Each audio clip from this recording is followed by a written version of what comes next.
It's live. And also, you know, it says he says Elias says that he's not at all satisfied with the investigation, and he feels like it's a total cover up. So that means all of the facts are wrong. So Mm-hmm.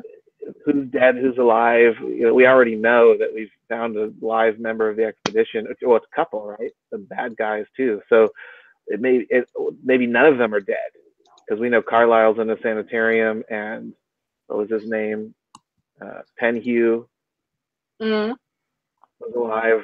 Jack Brady's alive. So maybe none of them are alive. Maybe they're all scattered throughout the world doing their various deeds. Maybe they specifically came here for the death cover up, right? So they could have a official record of the expedition dying, and then from there they split up Huh. to So go manage they various get their own cults. death so that they could have freedom to move about rather than be alive. Exactly, because to then go take whatever they learned or did in Egypt to then go to the various cult locations and start doing their Well, cultist stuff. because what was it? Brady told the story about them going up into the pyramid and doing a ceremony, and then they came back down, and their behavior had changed, and he was able to get Carlisle away from the group, and when you got him away from the group, his behavior sort of returned to normal, and that's why he's in the sanitarium, because he's not all there. He's kind of befuddled, I guess, and we never did go talk to him, right? No, Mm. because he was a ways out of the way. Yeah, he's in Hong Kong somewhere. You guys never talked to him. Yeah, it's too far away. Back to Hong Kong. Yeah. So Carlisle and Brady were never willing participants of this cult scheme, right? So, but they were being used for their resources and. Well, in the one interview with that Mr. Johnston, he mentions the cult of the bloody tongue, and that he suggests that they perpetrated it. Well, Elias hints that he's been able to track down that they still exist, but he couldn't get any leads more concrete than they're still in operation. And they seem to be tied to, what is it, the Black Mountain or the Dark Mountain? It says they came from the north, the mountains in the north of Nairobi. Yeah, but there was one mountain that was mentioned, and Black Wind, that's what it was, Black Wind. Yeah. Black Wind, yeah, with the sand bats, right? Is that from here? No, that's Australia. Yeah, that's Australia. No, this is the cult Bloody Tongue. Yeah. This is the Bloody Tongue. Yeah. And also, remember that, like, of the expedition members, there was that one woman who was clearly African. So she probably has ties to here, the cult here. So maybe we need to try to research her. Was that Anastasia or was that somebody else? Anastasia, yeah, that was supposed to be his girlfriend. Yeah, but she didn't stay very long. I mean, she left after Cairo, right? She disappeared. Yeah, maybe she came back here. She's the one we met in New York, was it? Was it New York?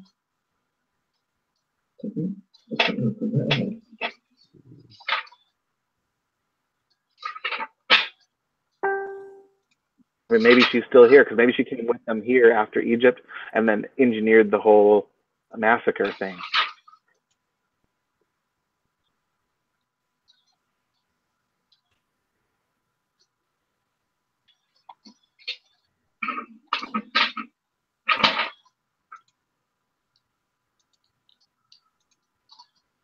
Because I'm just looking at the list, right? So Carlisle, we know where he is. Brady, we know where he is. Penhew, we know where he was operating. He was operating in China, right? So he was seeing up the Chinese cult, right? Yeah. Houston, we don't know where Houston is, but Houston's an Egyptologist. So my summation would be he is in Egypt, seeing up the cult activities in Egypt, and that leaves Anastasia, and she's African.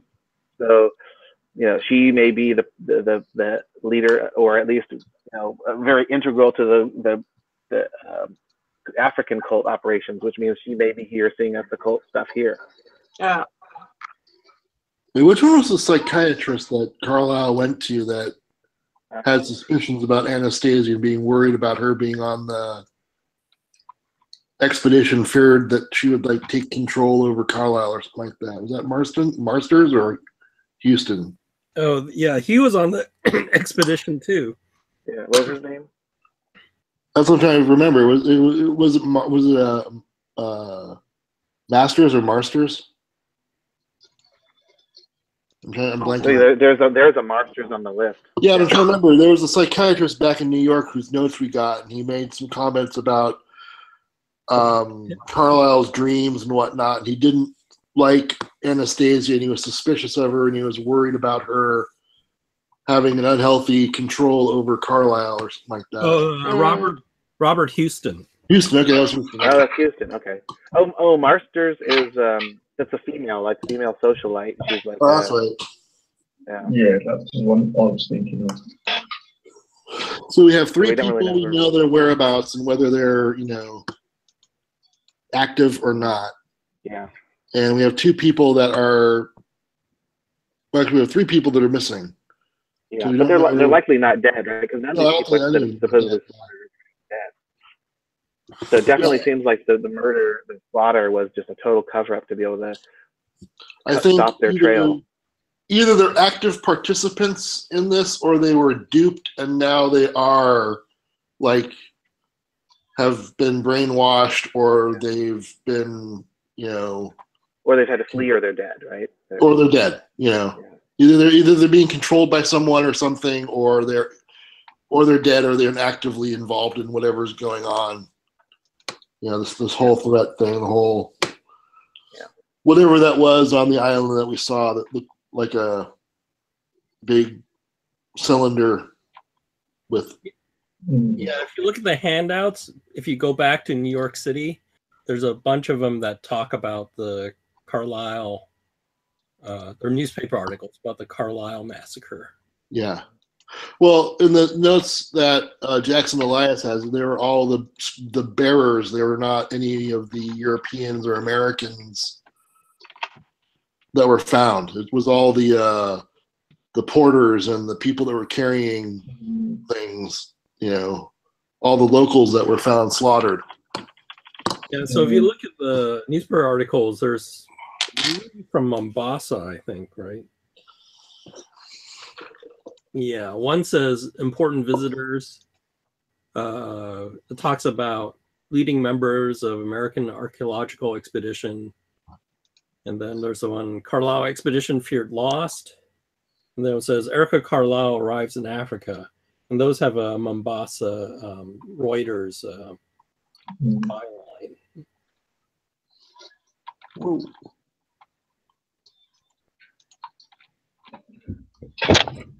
That was March 11th.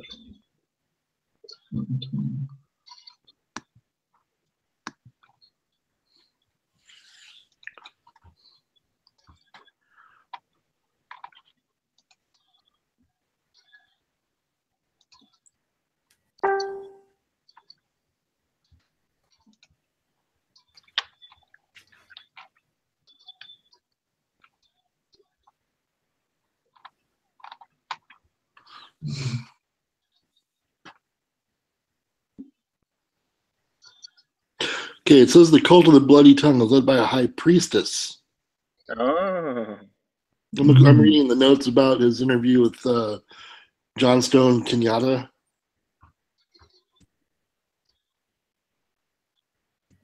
Okay.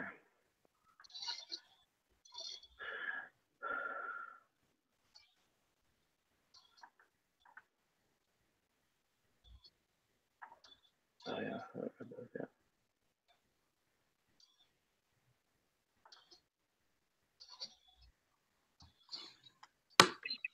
And he mentions a village which I can't pronounce. So whether it's worth heading out there at some point to see what the village is like now, perhaps.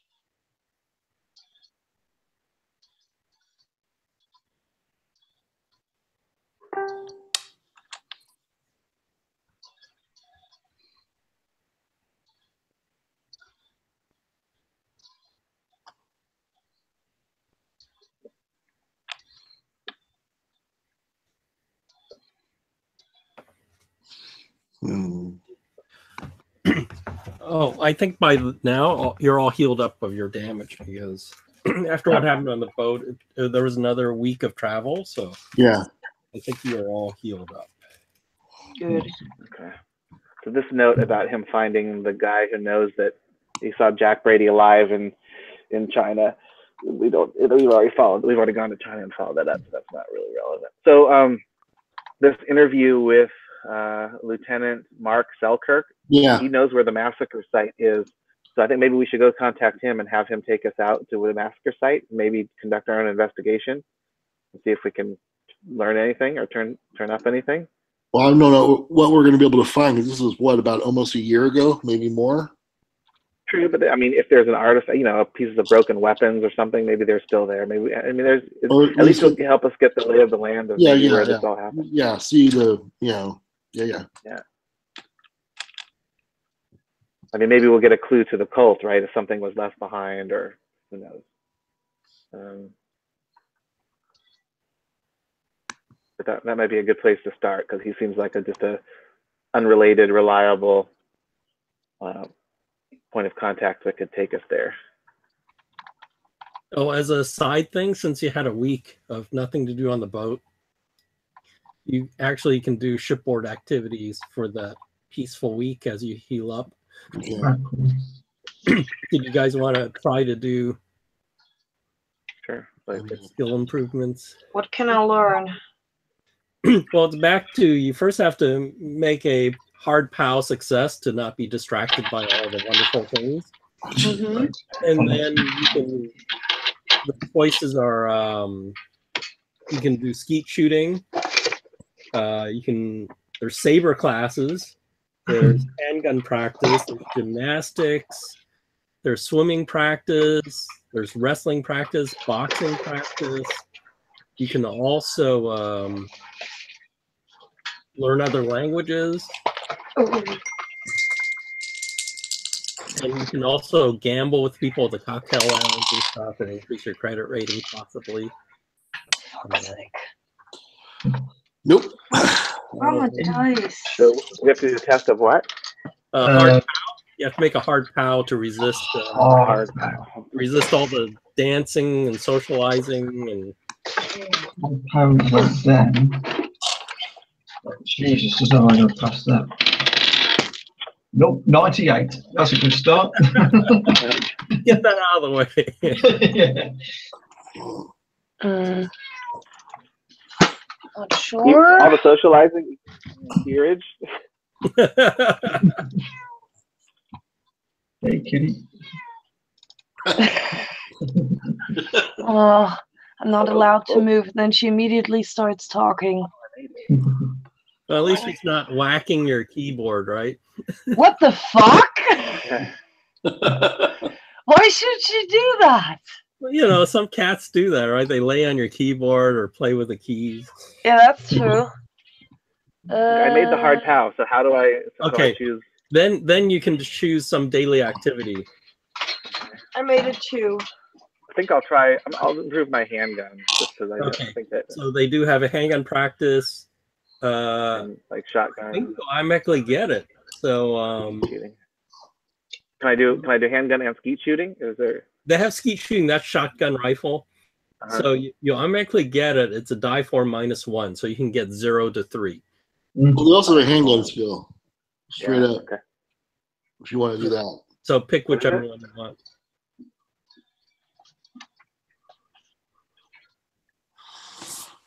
Okay, yeah, I'll do handgun. So die 4, -3. Up. I rolled a 1. -1. I rolled a 1. So that's nothing. 0. I do. Oh, jeez, what do you do? So if you're in first class, you can try to get more money, but Oh, yeah, why not? How do I do that? so to do that,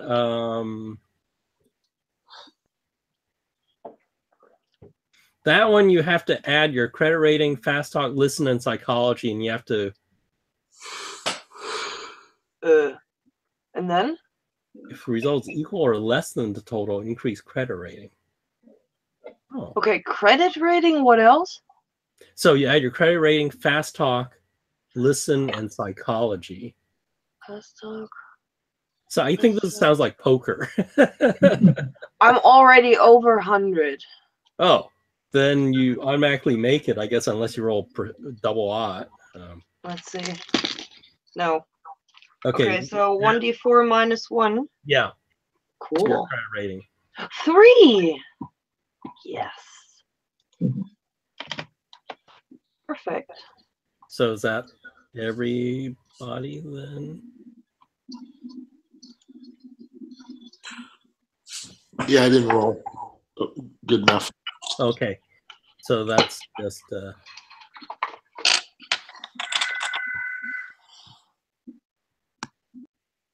oh, you can gain sand if no adventure happens on the voyage, but unfortunately something happened. Yeah. You changed it.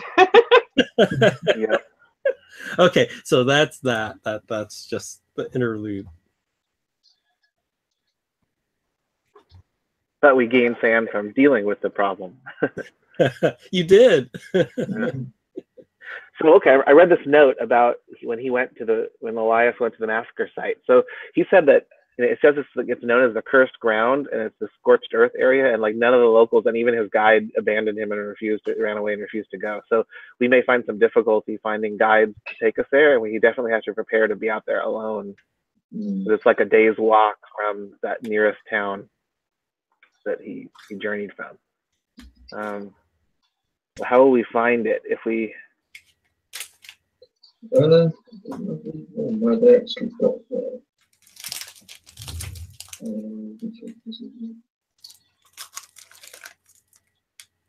Well, there are various names on his notes, so he relied on some people he trusted. Yeah. I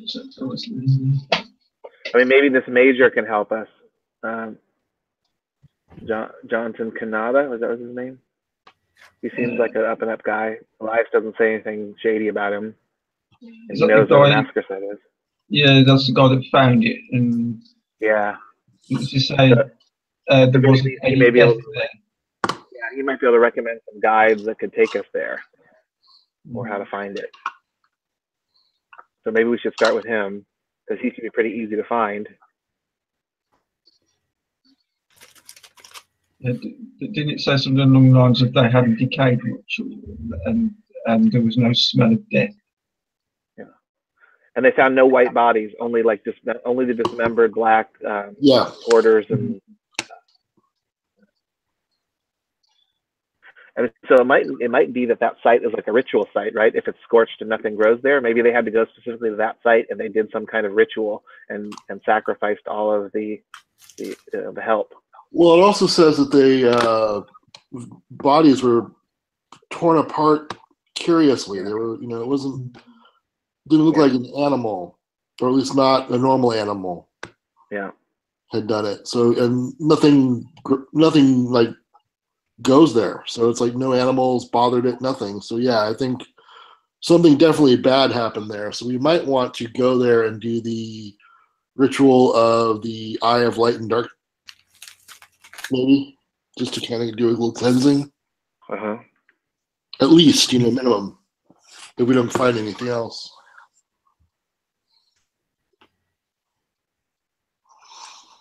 So yeah, I definitely think we should talk to this John Stone Kenyatta, because it says here that he has radical political leanings, and he was the first one. He immediately started suggesting that he thought it was the work of this cult of the Bloody Tongue, which if he was affiliated with the cult, he would have steered him in a different direction, right? So the fact that he's like this conspiracy theorist who says it must be the cult means that he probably has some good information, or at least some ideas that we want to ask him about.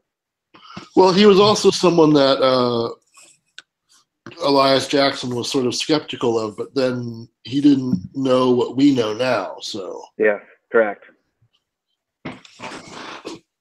Yeah, definitely we should go talk to him as one person. But there was one other person, or there were a couple people that he was not able to get in touch with. I guess one of the guys was out of the country at the time. It was let me bring it up. Was the Colonial Secretary of Internal Affairs. He was away until August 9th. Oh yeah. Mm-hmm. You had the paramilitary police, totally uncooperative. East African Standard, the same.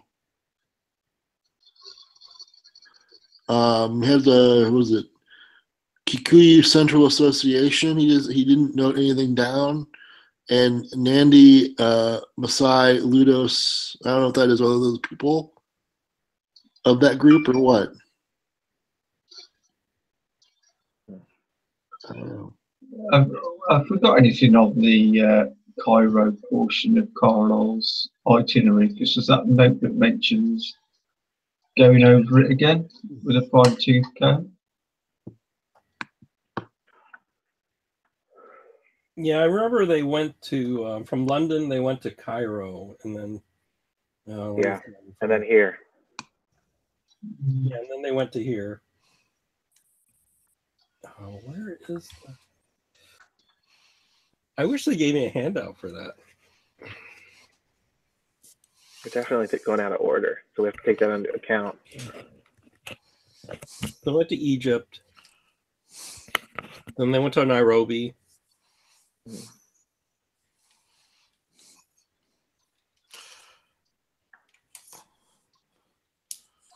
And that's where they all sort of disappear. Yeah, this is where they died, right? Supposedly. Well, supposedly, but we know that's not the case because of various people we've already met. Yep. Yeah, so their itinerary is they died here. So we don't know where the rest of them are. We know one is in Hong Kong, and the other one, I think, what happened to was it Brady or Bradley? He went kind of bonkers too. He died doing the ritual of Eye of Light and Darkness. Oh, did he die? Yeah, I thought he lived. Okay. He got shriveled because you convinced him to continue the ritual. Okay. Yeah, Whoops. we sucked him dry. My bad. I thought it was the old guy that got shriveled, and he was just drooling on himself. After that. All right. Whoops.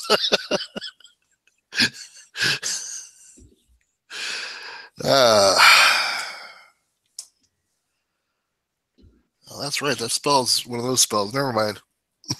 Scratch my suggestion about cleansing. Unless somebody wants to be a hero. I did my part on the boat, okay? So, like I said, you probably have to come up with some sort of solution to do that ritual again, since you saw what happened Mm-hmm. We need to find some people. Use them as a battery. I think most of us lost a big chunk of pound, didn't we? Try. I don't know.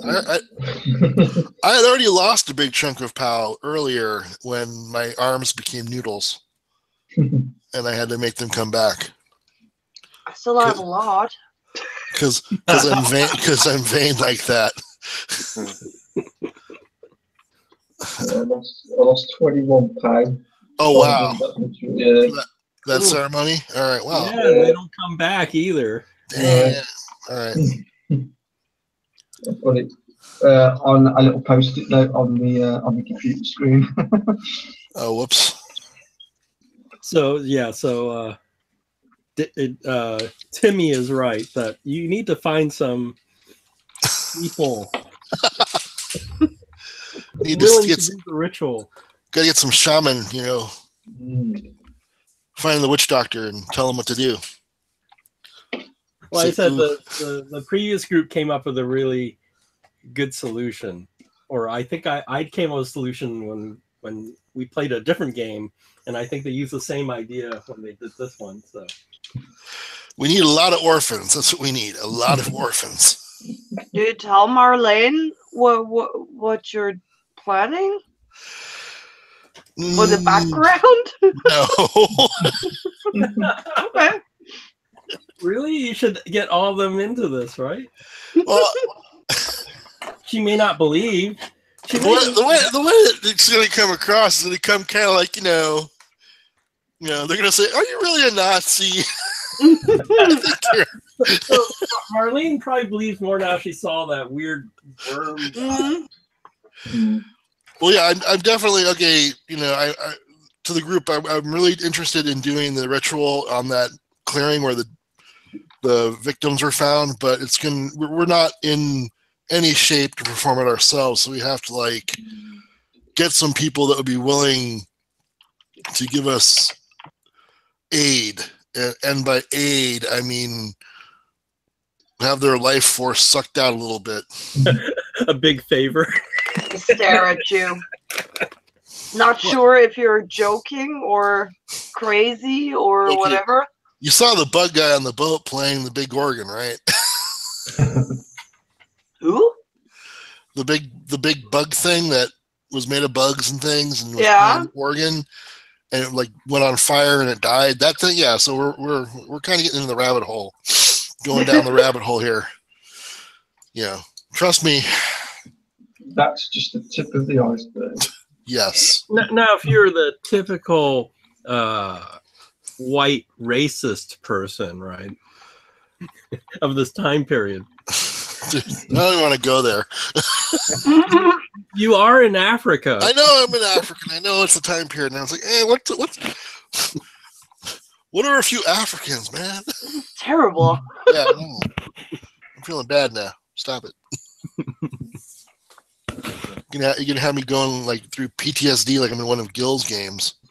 You know, giving me all these morally ambiguous questions with no right answer.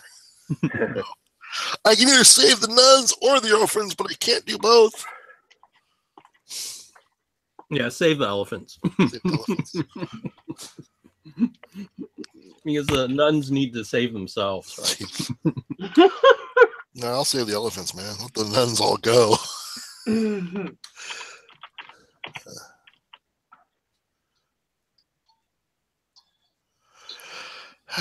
All right, so yeah, potential moral dilemma. We have to get some people to help us. That we need to clean. I think we need to cleanse that area because it's a source of power for.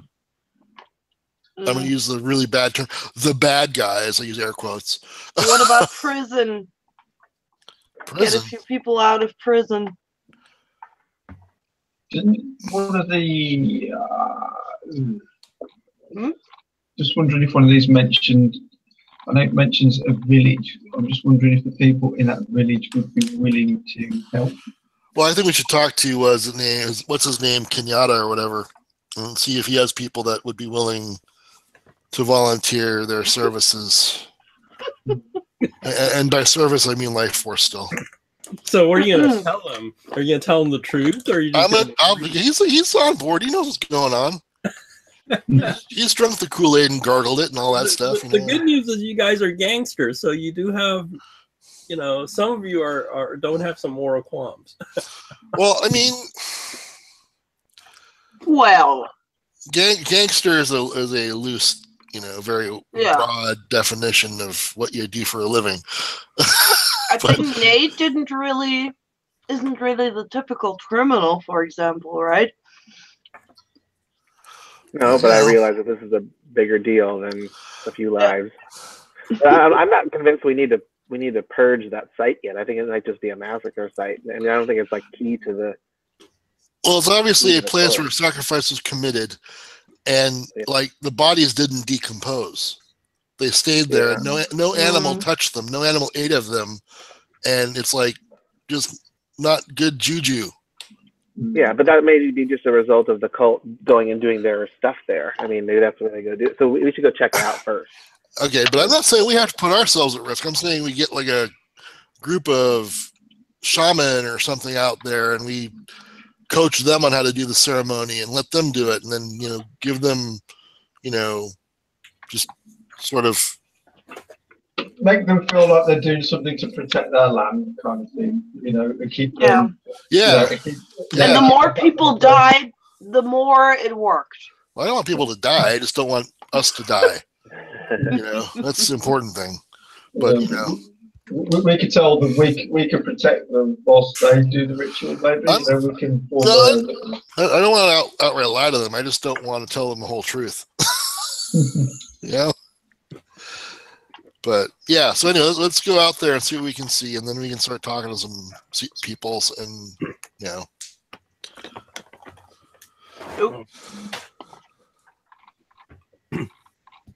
Okay. Look up. Mombasa.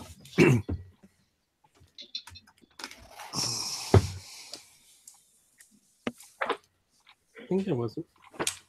Okay.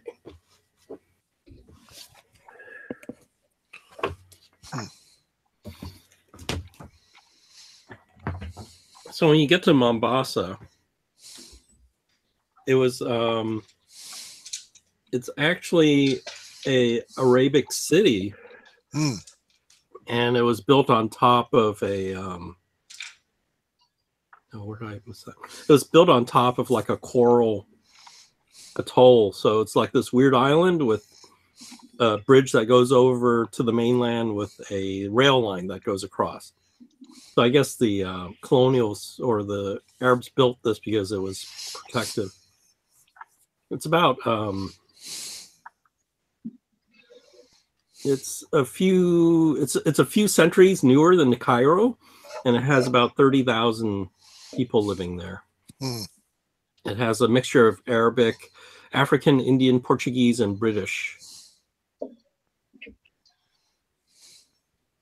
So now a railway causeway and a foot traffic connects the continent and the island. So you see it's pretty crowded. There's a lot of people. And the races, even though they work together and everything, they're still segregated. There's the white group, there's a black group, and then there's quote unquote brown. The brown are like Indians and Asians versus the white group and the black group, which is the Native Africans.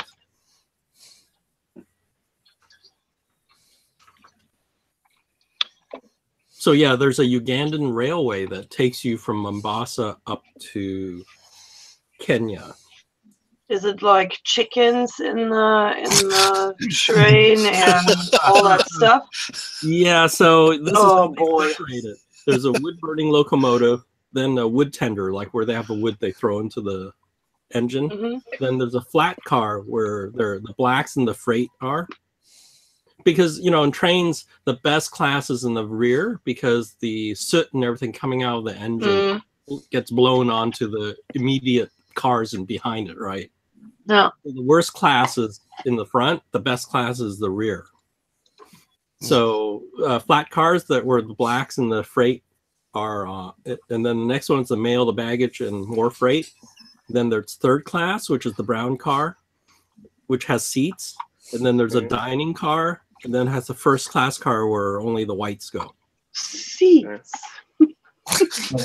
So you can be grateful if you have a seat. We'll go and by that map. It's got proposed airship landing fields, so they want to hurry it up.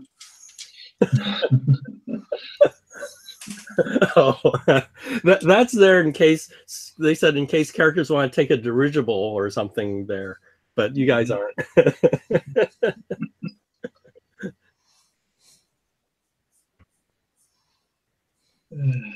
Yeah, no dirigibles.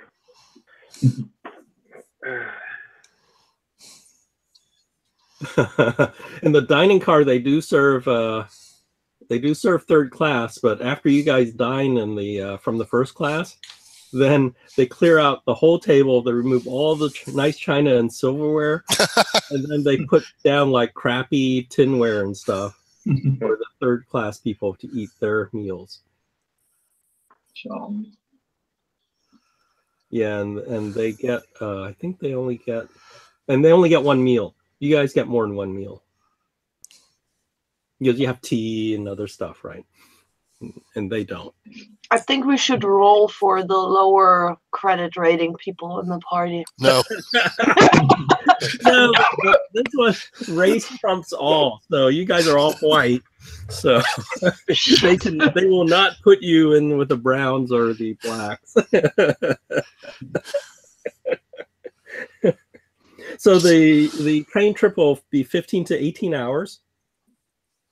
Okay. And it starts off like a low coastal belt of open forest and dense brush. And then as it goes, then you finally get on the wide plains of Africa. It's still very hot, but less humid. And then you start seeing farms. And then every once in a while you'll see elephants, giraffes, rhinos, hyenas, various antelope type things. Then you'll occasionally there'll be ravines and canyons, and you'll see dry grass everywhere. Let's see. And while on the train, you guys can do a spot hidden. Oh yeah, hard success. No, extreme. Wow. Oh, nice. Oh no, I'm sorry. No, I missed it by 2. No, so hard success. I have a hard success. I failed. Mhm. So the ones that had a success, while you were getting your tickets and getting on board, you think you saw someone with a turban, so it's probably some sort of Indian. He was watching you guys for a bit, but then when you went on board, you lost sight of him. But then, of course, he's not in the same class you guys are in. I'm used to people watch me, stare at me. Mm-hmm. So if he's Indian, he would be in the car in front of ours, right? After your car, dining car, and then their car. When I go in to eat, I want to get a seat closest to the front and see if I can look through the doorway. You know, sometimes the doorway will have glass. Yeah. If it's that setup, I want to see if I can look in to the next car, just, you know, and see if I can see him on the train. Do a spot hidden.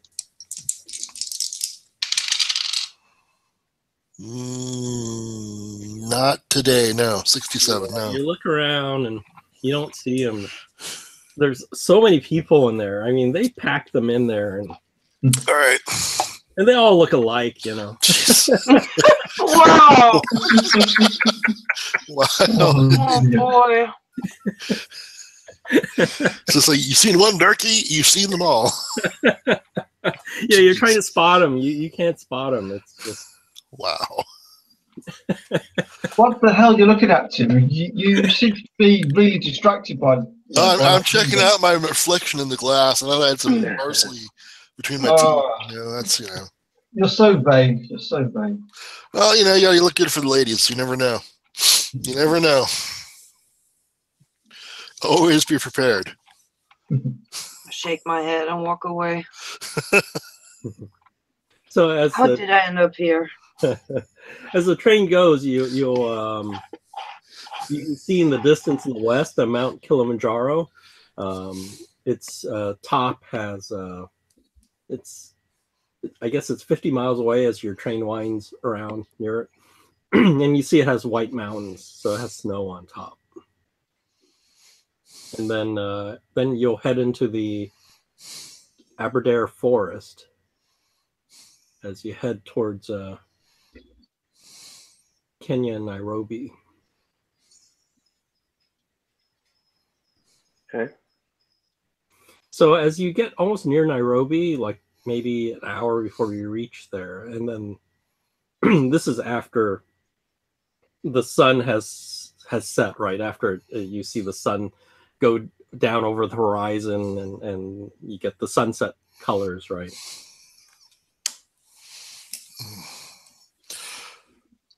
You guys can do another spot hidden. Alright again. I got an extreme. Oh, I got a extreme. What was it? Did I got not a hard. oh wow! Everyone made it. Nope. My dice hate me.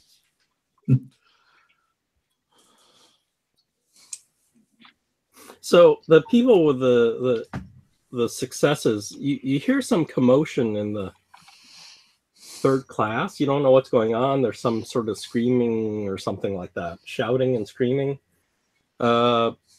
Extreme.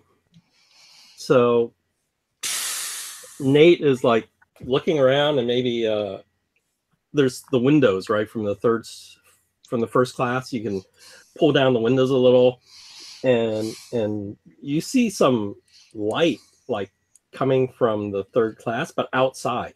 Like you almost see like there's some sort of bright light, and you see like the light sort of coming in through the windows from the outside, and so you pull down your first class window and you stick your head out, and actually you see something very, I think you've seen this before. You see two spots of light zooming along the length of the train heading towards your car. It's not fire Oh vampires. crap! The little ones. Yeah. Oh my god! Oh, wrong But- character. Somebody's never seen them before. Oh, Thankfully, No. I was set on fire by one, so I'm used to this now. So, Meadow, get ready with Oh your. yeah, I yelled at everybody. Oh my God, those fire things like we saw in the monument. Park in What are you London. talking about? Outside the train. is there a bar? I was just going to say Is the that a same fire thing. extinguisher for the? Well, So, I'm thinking seltzer bottle. okay, for the bar, why don't you roll a luck for that? That's separate. What? The bar? For the seltzer bottle bar thing you can put. I was asking. What was my luck? Let's see. No, did not Okay. make it at all. Yeah, so maybe they're out, and but Dang. the fire extinguisher, you remembered when you got on board. At the ends of each train, there are buckets of sand. Oh God! Can someone Yeah. please inform me? Right. I have think the no fire's idea. about to catch on fire. I'm going to run for one of the buckets of sand. I stick my head out of the window and I see what's coming, and I believe Close it. the window! Sanity roll. Yes, you have to say I'm looking for the loss, but roll. I made it. I don't think it was a lot, but let me look. How come I can't find it? I can never find anything. You have to put little post-its into the back of the Yeah. book. Is that fire vampire? Or those magnetic ones. I'll bring you some in August. I have like 50 Oh, there it is. left. You made it. You lose nothing. It's just a dot of Not light. good. Oh, okay. Don't. You're acting crazy again. Yeah, it looks like a really bright, like instead of firefly, which is that dim, sort of greenish yellow glow. This is a really bright light, but it's a dot, and maybe it's some weird mutated firefly or something you've never seen Yeah. in Africa before. And it's like, yeah, it's flying along the side of the train and it's heading towards your guy's car. Yeah, as I run Alright. for the stand, I actually shout, "Shut the window!" Okay, so I have an idea as a player. I don't know if my character would know this, but just reaching for straws here, baking soda can be used as a fire extinguisher. Yeah, but I don't know if there's any baking soda here. Well, there's a restaurant, there's a kitchen. There's a dining car, yeah. Yeah, but they have food there. Yeah. Do I need to roll an idea or luck roll to see? No, you don't need to do that. You could go in the dining car and look for something that you think could be used to douse. So, it's gonna be Because it acts the same as sand, really. It just Yeah. suffocates it. so luck roll again? Or Spot what? hidden. Actually, Spot there hidden. was telling you just do a spot hidden. Yeah, hard success. Yeah, so you find some canister of something like flour or something that you figure Okay. either All dump right. or use it to capture it. No, I just want to like extinguish the fire is what I want to do. Mhm. Yeah. Yeah. I know these things don't like to have their fire extinguished. I don't know if that really hurts them or not, but I know I've seen what we used water on them or sewer water at one point, and that Yeah. seemed to harm it. So that's my brain. That's my character's thinking. That's where you're in the dining car. All right. Harvey grabbed a bucket. What's Nate doing? Yeah, I'm gonna run for a bucket of sand. Also, You go that's the only bucket. thing we have. Yeah. And what is Marlene? Yeah, I don't know. I think I'm not really believing this is a threat, right? Your friends act like it. Yeah, but they always act like. Okay, so you're there. Like, you close the window. Yeah. Okay, so you close the window, and then you see like this bright light zoom up to the window and then past it a little, and you don't know where it is, but you see the glow A blink. on the window, and then you see like the wall next to where the window is. It's starting to smoke Okay. and turn black, and this thing like burns through the side of the car of the train, and it's coming into the. Yeah, I'm already grabbing glasses of drink from other people. Give me that. Okay, let's Champagne. go. So, is Mr. Speed gonna try to speed? Not this time. I have an 85. I think that's good enough. So let me check their decks. Oh, so Marlene's first. Okay. Yeah. Did I get a glass or Yeah, something? you picked up a glass. Okay. Oh no. No. No. Doesn't matter if it's brawl or throw or whatever. Yeah. So you splashed the side of the inside of the dining car, I right? splash one of the guests. And actually, Timmy, you get to go next. All right, so I got my canister of baking soda. I'm gonna like just sprinkle it, like just throw some on the. Okay, yeah. so throw. Do either throw or fighting maneuver, either one. Let's see which is higher. Fighting. I'm gonna do fighting. Fighting. Nope. Nope. I make a mess. Ho ho ho! So it's fighting. And you throw it at it, and it's fighting back, and it lands on you for a moment. Hey. And you take 9 points of burn damage. Hey. What?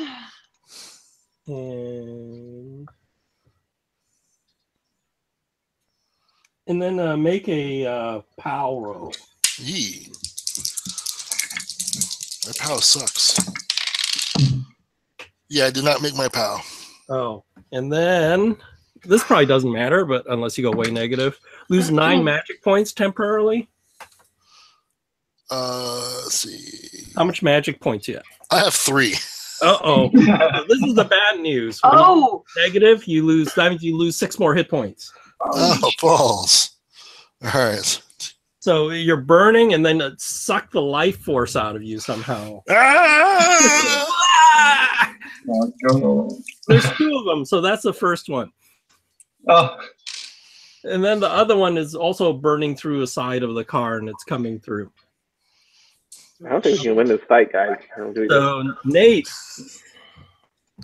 We all get killed on the train. I know. Is there one near me that I can throw the sand on? yeah, you can throw sand on one of them. Okay, I'll try it.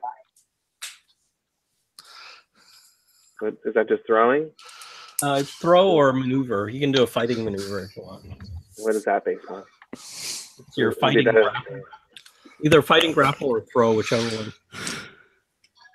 What is that? Fighting. Just brawl. Fighting Yeah. brawl. Yeah. It's the same as my throw, I think. No, my throw is 30. I guess I better do that one. I rolled a 38, so I think it's time to use some luck. So I'll use 8 points of luck.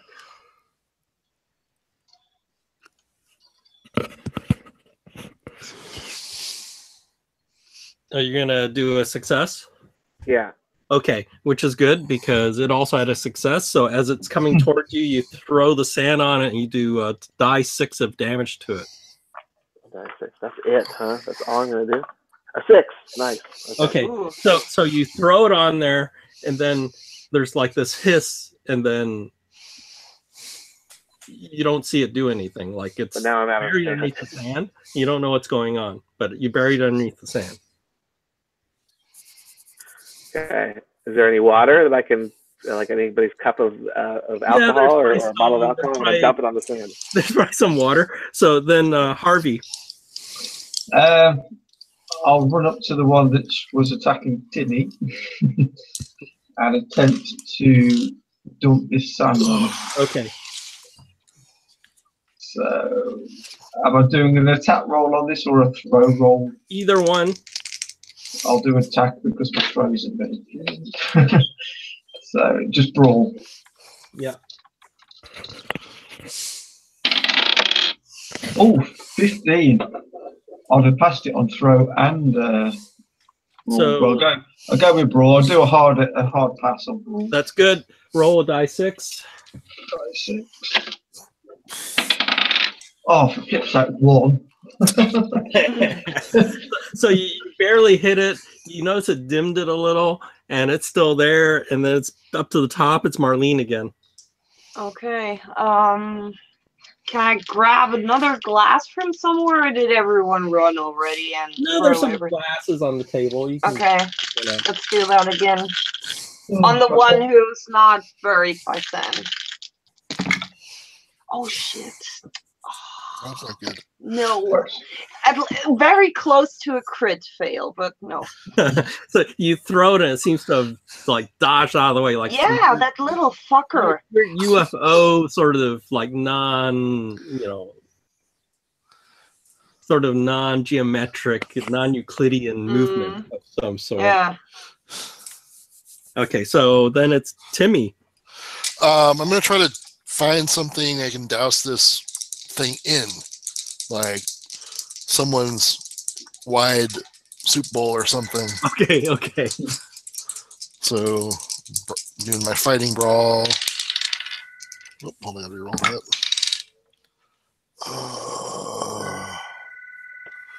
I'll take I'm it spending- to start fire. I'm spending some luck. I make it. Well, Yes, it got a hard success, so you need to eat No. it. I can't. Then I can't beat hard. I just made it. Oh, then you're gonna have to take this. God dang it! So you try to get it with a soup bowl, and somehow it knows what you're gonna do. You Sure. take 6 more points of burn, Mm. Hey, all right. Okay, I'm still Plus- here. plus do a POW. Come on, dice. My dice hate me. No. Okay, so you get sucked again, and It's not the good kind of sucking. Maybe you should move away. Well, it's on me, so. 10. Oh well, yeah. Oh, he moved up. Oh, you lose another 2 more hit points from the suckage. Oh, jeez, I'm gonna die. I'm gonna die. How much Oh, is left? I have So- I have 8 hit points right now left. I started at like 31. So that was your turn. Now it's its turn. Oh, sucky. What? Son of a- So, God. so you know, either you or Marlene, but you know, you're sort of almost there. So I think he's gonna pick on you. I got a 42, which is a hard success. So you have to beat a hard success. Oh, spend luck. I did spend luck last time. Shit. Uh, I can't. No, it's yeah. I rolled a 37. A hard success for me is Oh, is an 18. Whew. So no, I did not. No. Okay, so it's gonna like burn you for 5 points. Do another POW check. All right, so I'm down to 3. Now I'm doing a POW. Let's see, it's 21. You have to Have to be what? You have to beat a hard.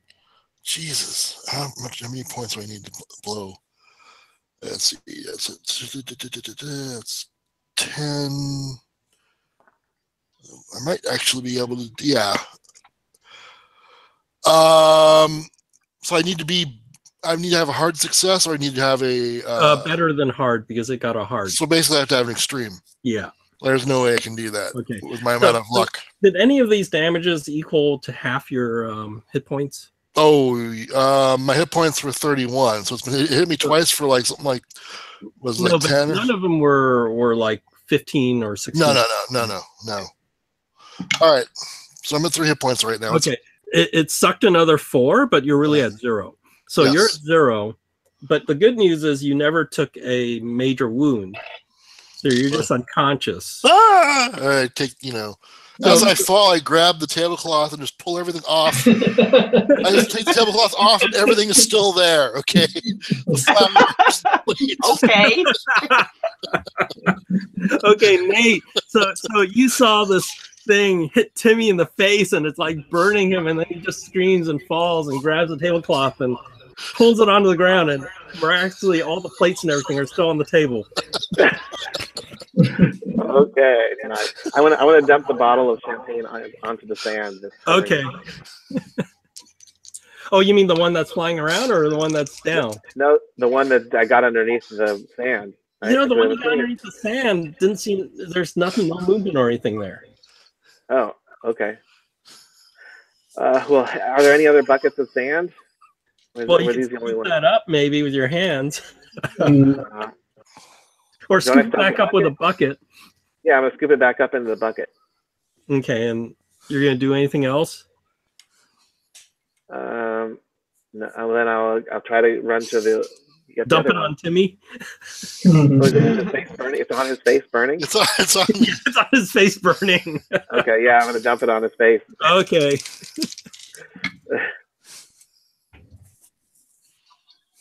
I got a regular success, but he's on the defensive, so you just need a regular success to beat it. Nope. 59, and it's too... I don't have enough luck. Okay, so it sees you coming, and it decides to attack you, and it does 11 points of burn. God damn.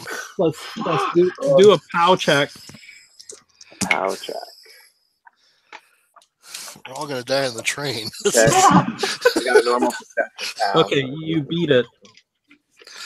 And then the next is Harvey. Right. I'm going to try to trap it in the bucket that I'm now holding in my hand that is empty. I want to see if I can put it on top of it and then force it to the floor and hold it there for a while, just to buy some time. Okay. So is that a brawl again? Just Yeah. for It's not a regular success, so you have to equal or beat. Shit. I got a regular, so if I spend how much? No, you're attacking, so if you tie it, you beat it. All right, I'll spend then. I'll spend 4 luck to match it. Okay. Yeah, so you got it trapped underneath the bucket right now. But you can tell it's heating up a little in there. Yeah, so back to Marlene. I just want to buy some time.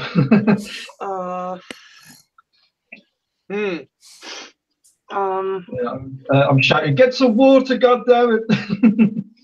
Yeah, I definitely do that. Can we do our move together that he lifts the bucket and I pour the water in there? Yeah, I'll let you do that. Okay. Do I get the bonus die because I'm so close now? Yeah, well, I'll give you a bonus die because he trapped it, okay? I'll give you a bonus die. But it has a chance of escaping if I roll, beat right. Yep. Oh. What? Oh. I don't like that. What? No, just roll your... Okay. Well, 43. Oh no! Hang on. What is that now? Is that brawl or throw? Either one you think is better. Okay. So I consider this throw, and then I spend 13 luck. Okay. Otherwise, we'll die here. So water is only a die 3. So do a die 3. What?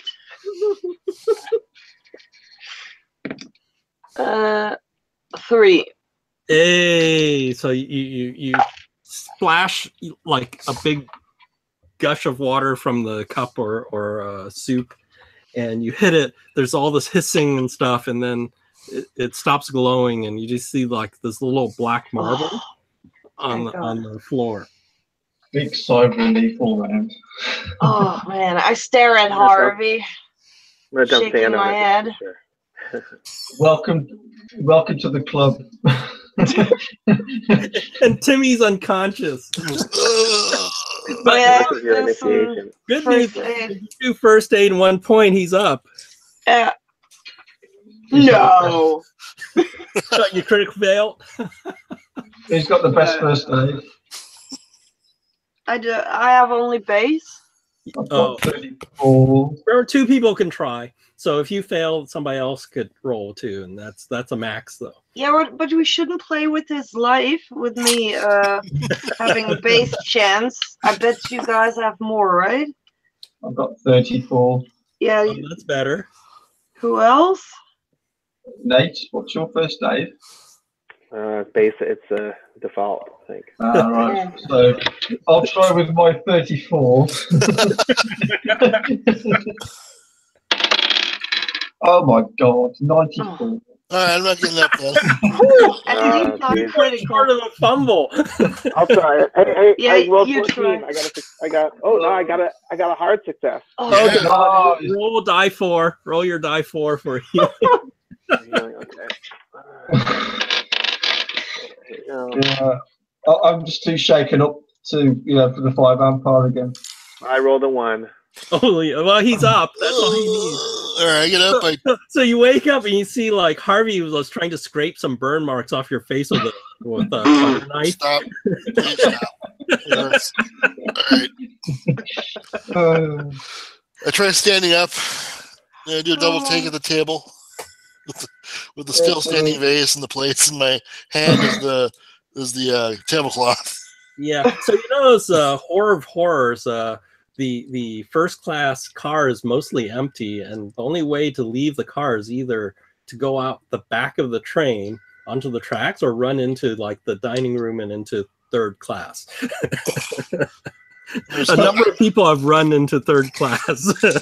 Yeah, I'm personally in no shape to do anything right now. I'm just kind of barely hanging on. Are there any more lights shining anywhere from outside, or in any other, or in the other sort of carriages? Well, you notice that where it came through the wall's sort of singed, and it has that ember look, and it looks like there's some, it may catch on fire a little on the side of the train. Sort of tap that out with like a sleeve or something. And, Yeah. Yeah, you don't see any more lights in the sky. Right. So were they actually coming for? Well, they were obviously coming for us, weren't they? Not. Well, somebody knows we're here. Yeah, or somebody saw us, or you were staring at that other car. Did you see anyone you maybe should have mentioned? I saw no one. He was too busy Damn it. looking at his reflection in the window. Oh. Yeah.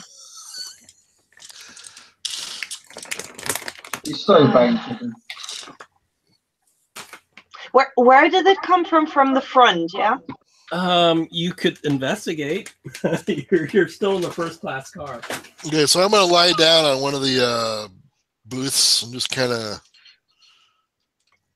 Can I self-care? Can I do a roll for my own, or is it once and that's it? No, it's just once per thing. So somebody already succeeded. So it's done. All right, so I'm gonna take some damp napkins and apply them to my burns, and then just lay down. So all I'm doing is laying Yeah, down. eventually some waiters come by and go, "Oh my God!" Right? And they Yeah, comfort you. this is the last time I have baked Alaska on this train. Damn ball lightning, everybody. So where are you guys gonna go? I'm not even sure if.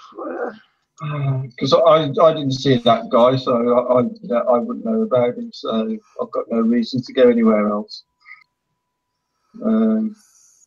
Yeah, I mean the cult knows we're here, obviously. I'll just sort of sit down with Timmy and make sure he's all right. And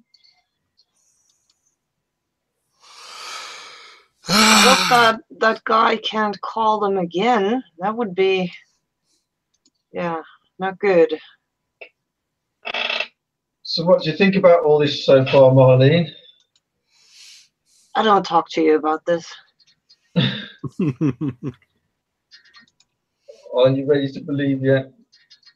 I don't believe nothing. I don't believe nothing. This is just a coincidence which looks weird.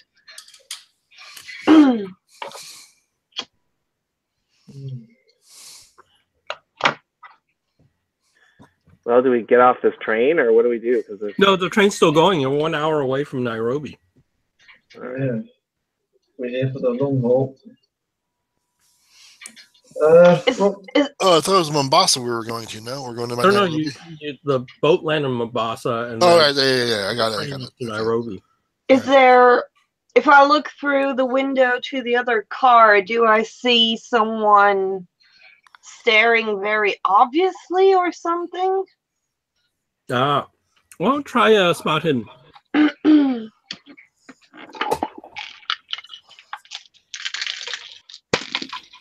Oh, I see everything. A 3. Oh, you rolled a 3. Yes. Okay, so you're looking in the third class. There's some white people still coming back to first class, and you swear you're looking down there. There's a row of brown people, and then you see somebody like staring right at you. He's wearing a turban. And then when you see him, he suddenly looks away, and ducks his head.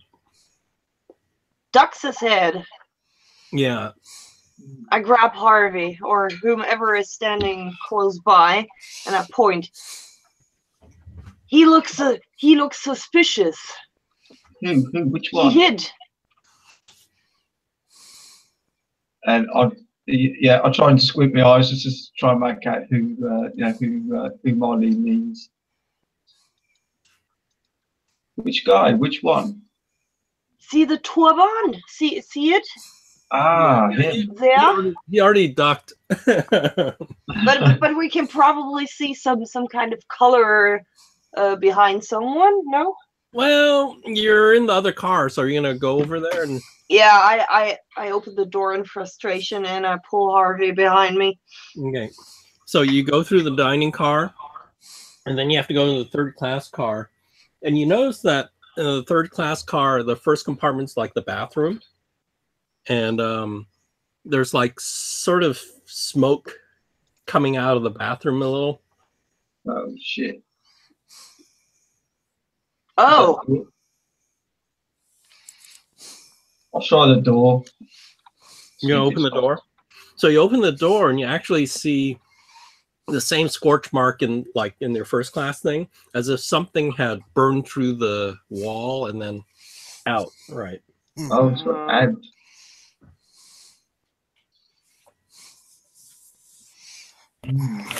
And like the wood is still smoldering a little. So. Yeah, you guys can do either a tracking roll or a spot hidden. This is odd. Why would one leave?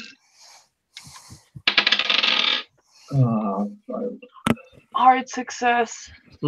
So Marlene, you go there and you see this, like Harvey had opened the bathroom, but then still where you saw the guy with the turban, you see some sort of commotion, like some person, because there are people still standing looking at like what the hell's going on right there. There's a commotion, they're all standing up and looking, and you see a commotion as if somebody's pushing people out of the way to go away from where you guys are, right? Heading over.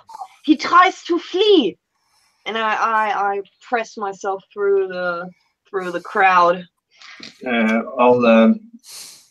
I'll make haste with Marlene. Okay, let me see what his stats are. Where are the stats? How come I have his picture, but there's no stats? It's an auto catch. It's a badly designed book. I know it is. I'll at least give you the picture so you have something to look at.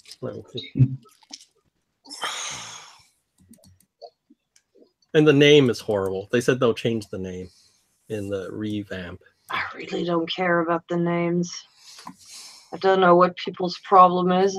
It's going to be the new edition with less racism. Now with less racism.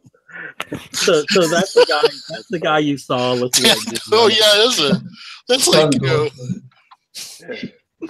it's like Bob Jones, Tandor Singh. Okay, yeah. That guy, the designer, was hungry when they wrote this. I know. His name is Tandoori Chicken. Yeah. Really? So let's call him Colonel Sanders.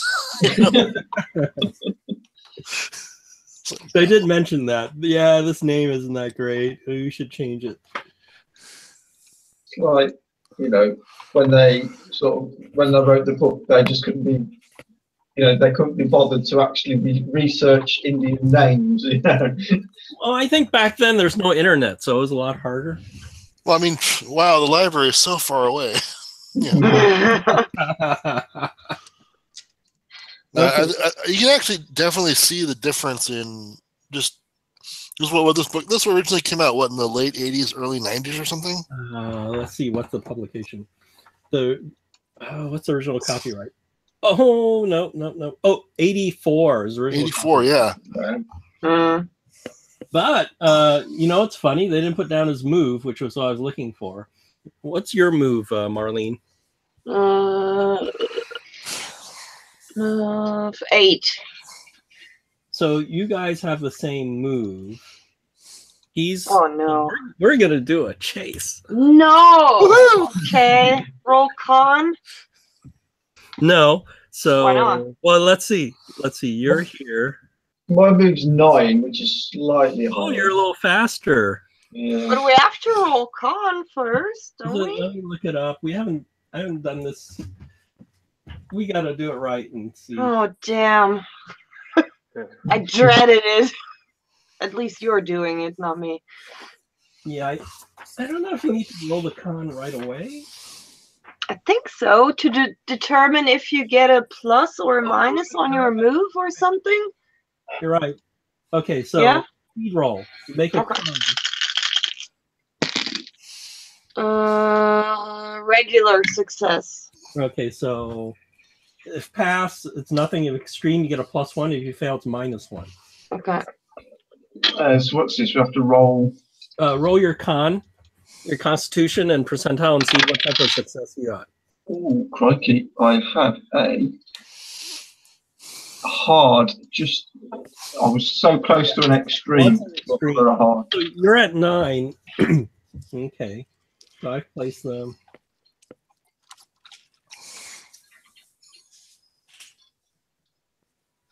Okay, so the bad guy has 1 movement action, Marlene has 1 movement action, but you get 2 because you beat him by 1. So he's ahead 2 locations, like looks like he's heading up towards the engine or something like that. Avenge me.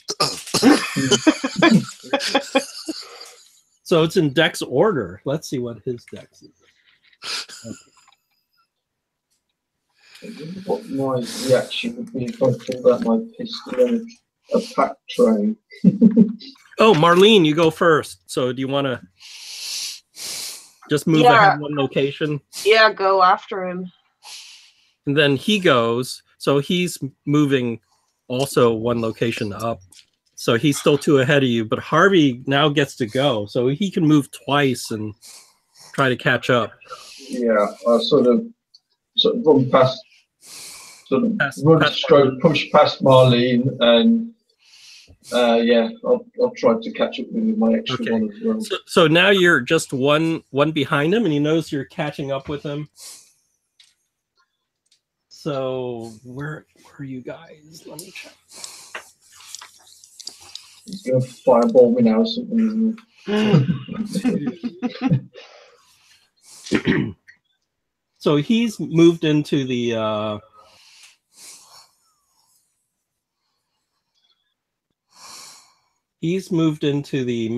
baggage train, and he's gonna like pull over like stacks of luggage to totally block the way behind him. And then it's Marlene. So you're That luggage. Yeah, the luggage isn't you're not there yet. You're still moving the car behind, so you haven't caught up.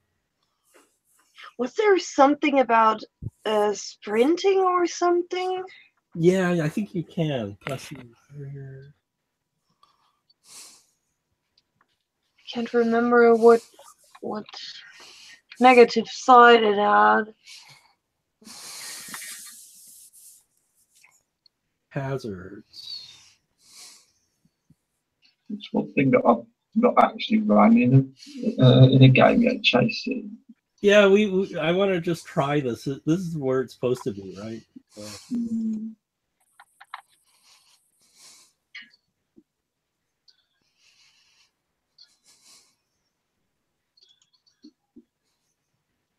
Yeah, I don't see sprinting here. They talk about just barreling through hazards.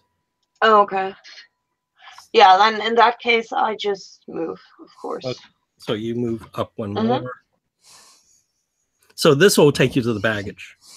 And then it's...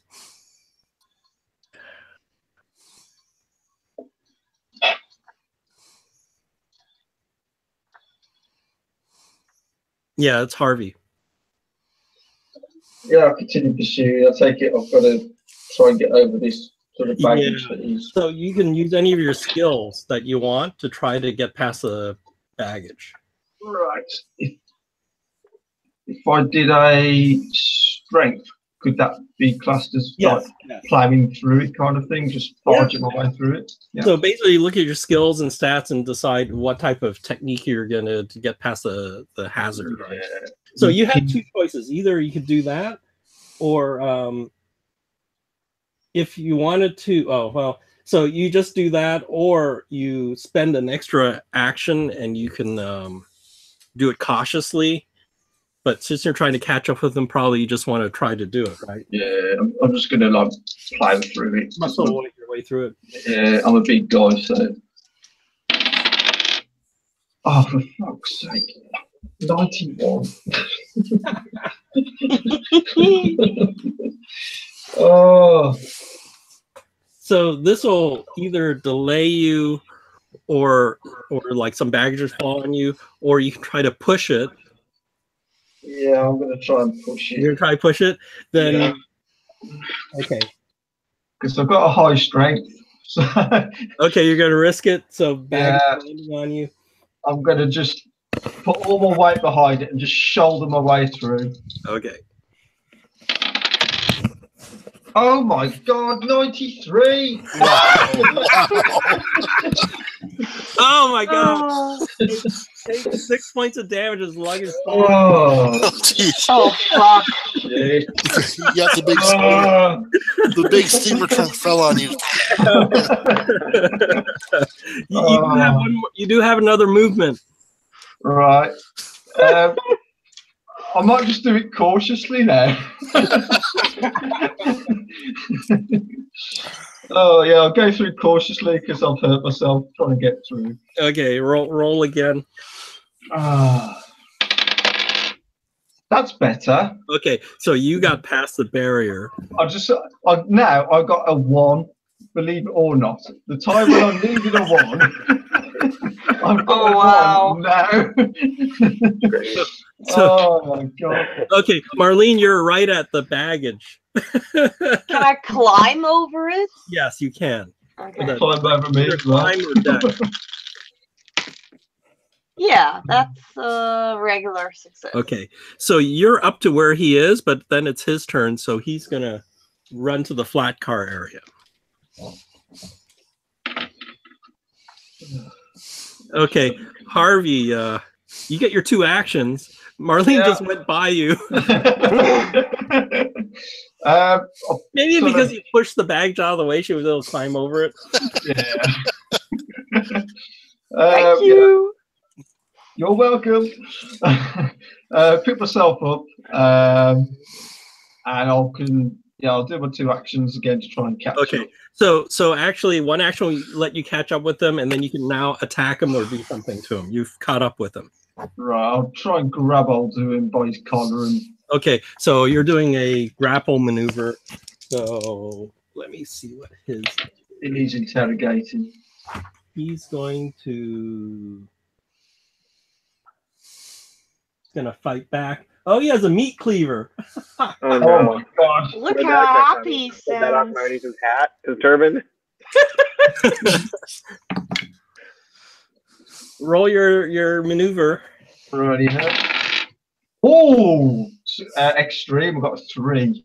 He actually failed. So you actually were you restraining him, grabbing him to restrain him? Yeah, I was going to grab him by the collar and sort of yank him back to to get hold of him and yeah, he needs questioning. He had pulled out a meat cleaver, but he wasn't able to hit you with it. Right, yeah.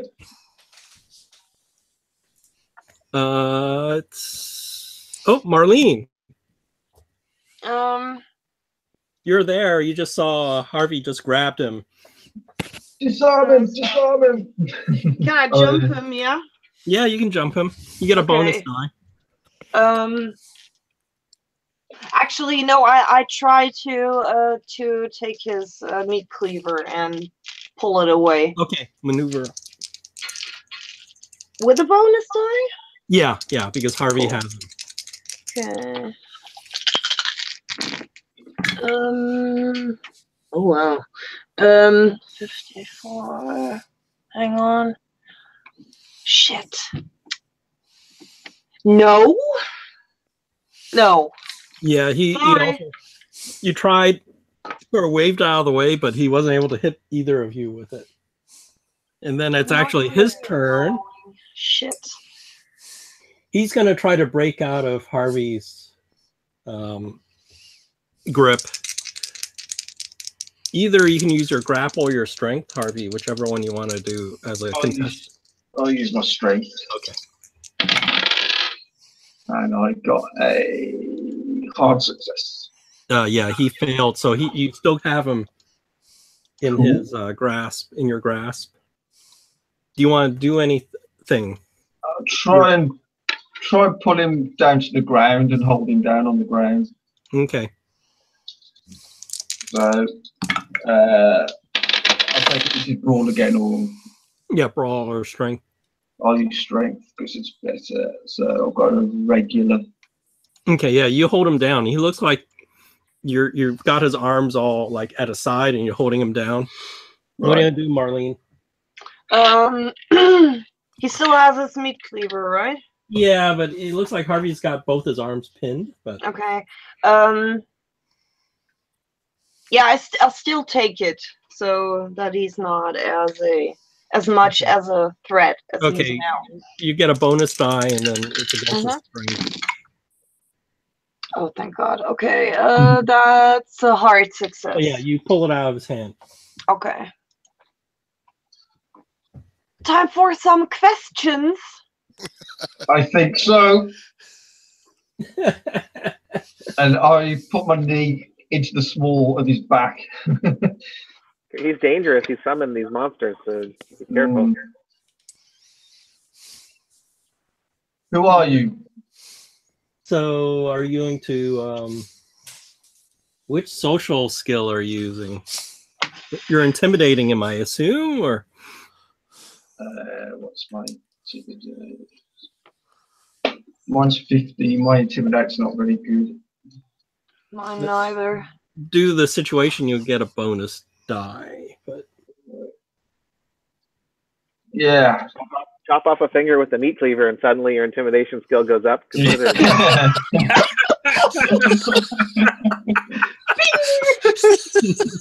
Marlene, where's your friend? yeah, Where's where's your friend when you need him? no, where's the sharp object guy? Yeah. What are you talking about? I don't know anyone with sharp objects. Yeah. Well, but I definitely hold the meat cleaver at the ready and show him that I do, of course. In fact, can I hold his hand out on the floor? You can. And I say, look, my friend here is a bit pissed off, as well as me. So if you don't start talking, some of your fingers might start going missing. Yeah. He goes, Who are you?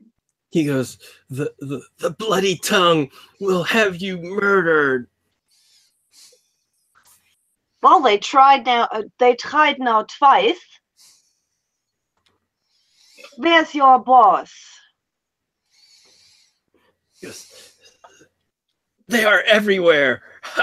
You will have to always look everywhere you go. They will be behind you, to the side of you, in front of you. You will not know who is a bloody tongue or not. I look at Harvey. What do we do with him? We can't keep keep him let him here. live. We can't let him live, or we'll run into him again. Let's just go stab him and throw him from the train. I was Is Nate saying this from 4 cars away? He probably followed. I search him though. I search him before we do anything. Yeah. Oh, so you notice he has one of those Sikh ceremonial daggers on his belt too, right? So okay.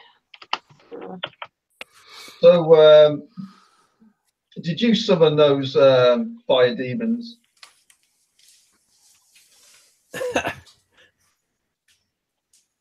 So he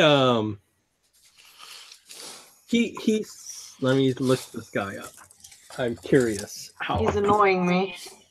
Yeah. Wait, I need to look the spell up.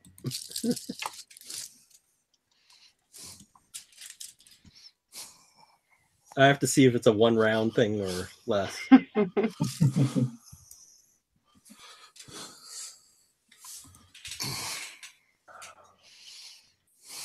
Oh, there it is. And can it be cast if he's... Yeah, that's what I'm trying to find out. Because some spells you need to wave your hands around, don't you? And... Oh, this takes too long. It takes 2 rounds. Okay. Well, he starts saying something and he starts moving like his fingers for some reason. I step on his fingers. You cleaver his hand. Well, no, I don't cleave them off. I just step on them. Okay. I'm not yet that far gone. Right. I say. And he was muttering. He was muttering some words like you've never heard of it before. Yes, but nice try. He's saying something Narlathotep, but you don't. Right. I'm going to punch him in the face as he's down. Okay. Because I've got a hand free now because she's put a hand. Yeah, so she's put a foot on his hand.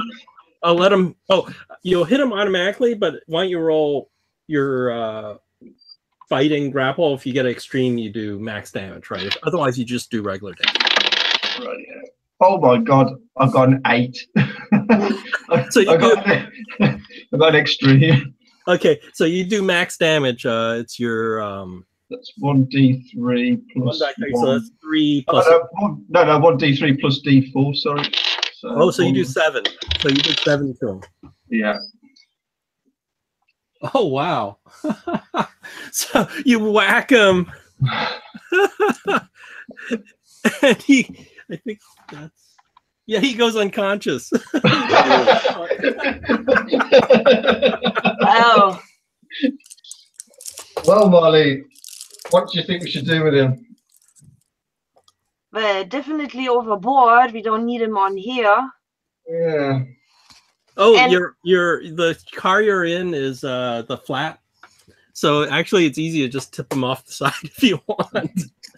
But you have witnesses. Yeah, exactly. That's a little bit shit. A lot of Africans there looking at you guys. Right. Is there anywhere we could take him where we won't be seen, where we can just drag him to? Because he's unconscious now. You could drag him back to the luggage car and then try to find a spot where curious lookaloos don't see you, and then open the side door and push him out. But you know where it might be better, but then everybody would see you do this? Drag him all the way to the first class and then throw him out the back. Or we could just make it look like an accident. I When could you, make it look. when you drag him through all the cars, people notice you. But then if you throw him out the back because you're white and he's brown, it's justifiable.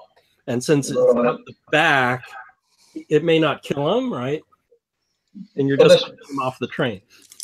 Unless we put a bullet in him. Yeah, I mean, maybe we should actually kill him because he can tell others that he's seen us, right? Yeah. That's not really what we want. I'm just wondering if there's any way to distract all these people. Sort of Look at that bird! Yeah.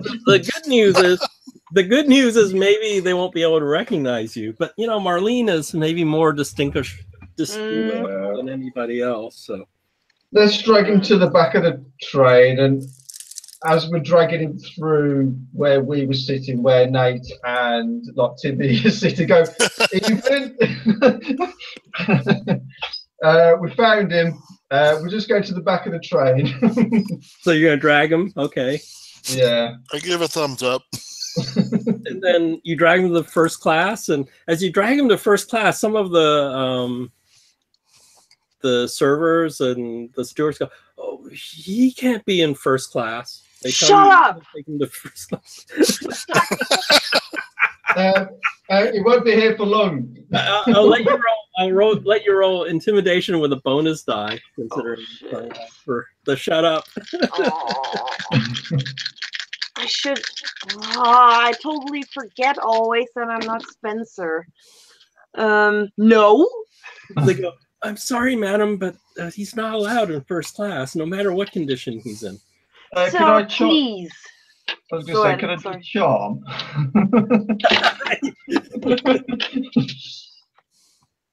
You know, say. This will be a push.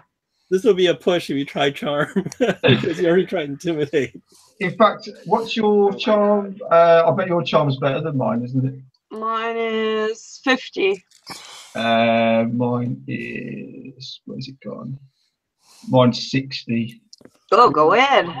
I'd say it's okay, sir. He's not feeling very well. We're just taking him to the back. Don't of lie. the train, Don't lie. and you won't see him for much longer.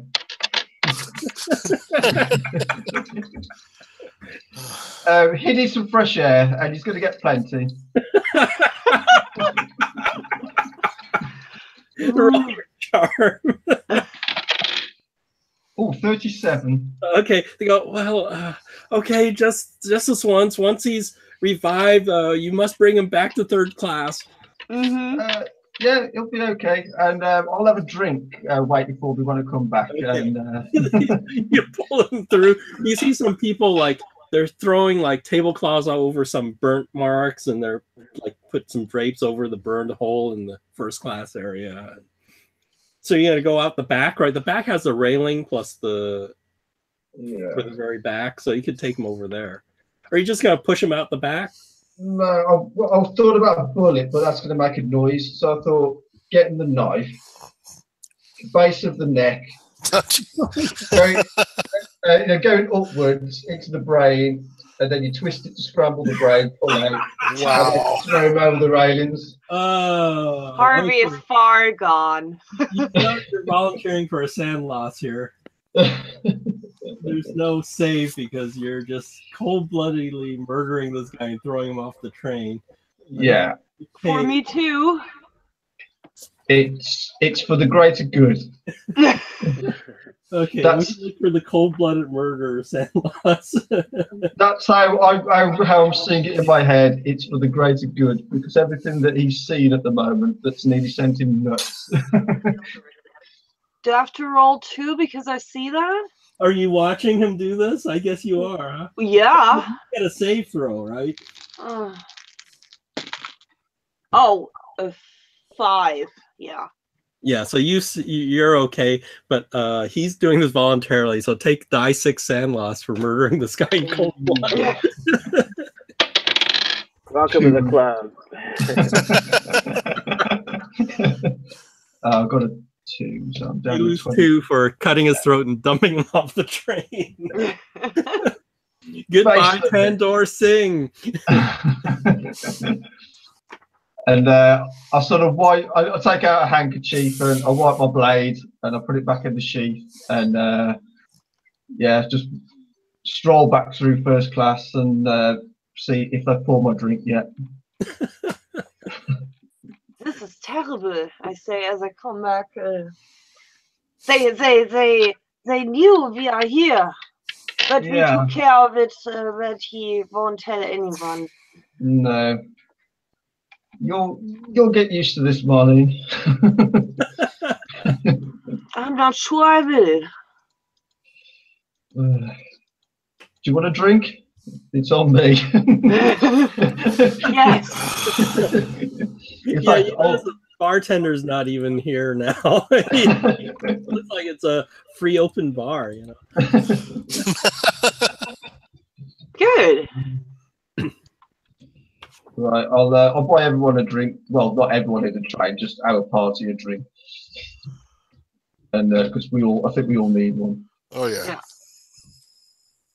Right, I've updated my sanity for cold-blooded murder of Tandoori Singh.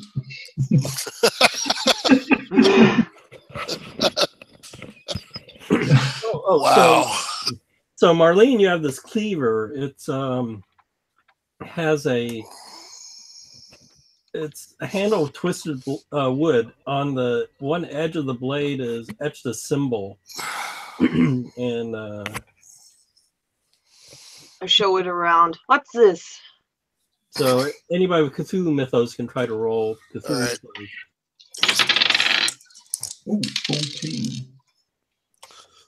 Oh, I've actually passed. Crikey, 14. Oh, Wow. so you realize there's the symbol of the sand crawler. Yee. Symbol of the Sandcrawler. It's another cult. It's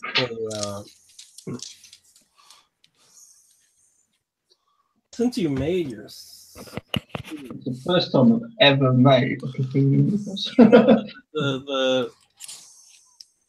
the Sandcrawler cult worships this. It's different from the Bloody Tongue, but let me see the description.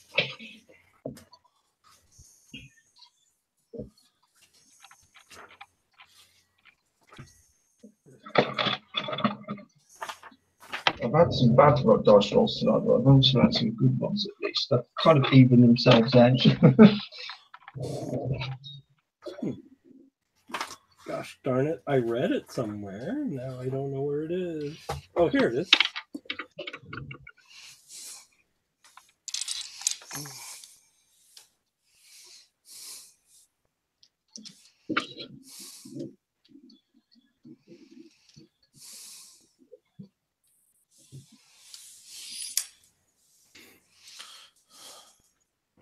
That doesn't give me much info.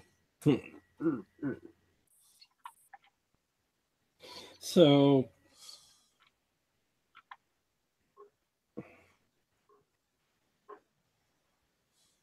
the Sandcrawler cult is not the same as the Bloody Tongue.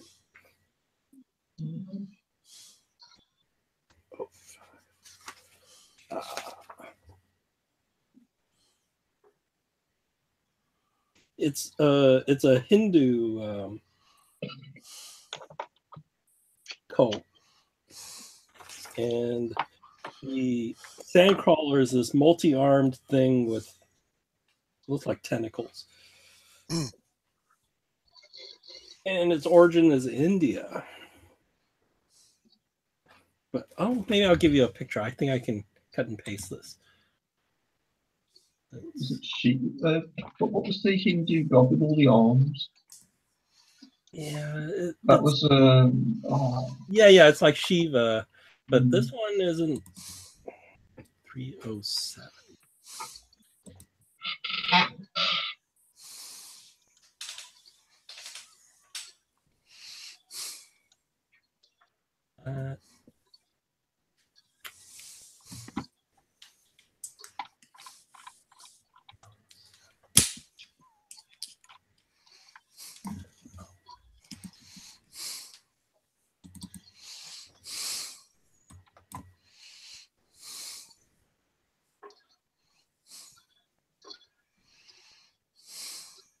There it is.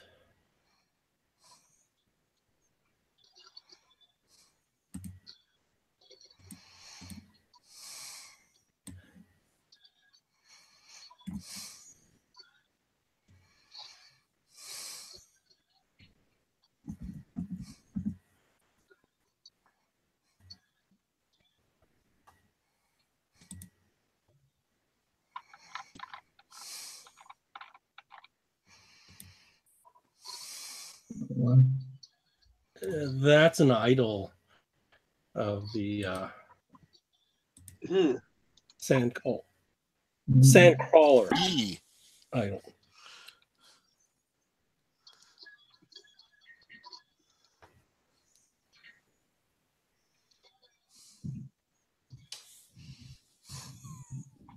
Let's see. Comes from 16th century Mughal Empire of India.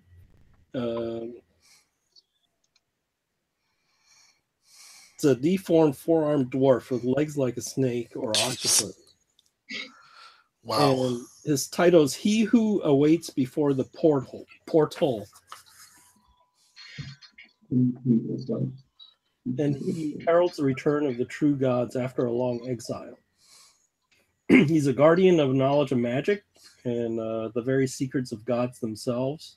He's a patron of sorcerers. Guardian of knowledge and Of magic and the secrets of the gods themselves.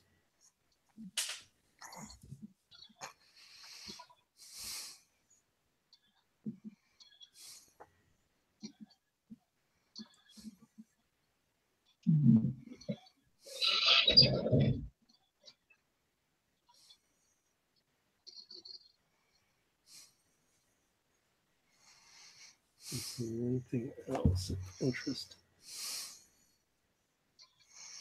those are fire vampires in his hands.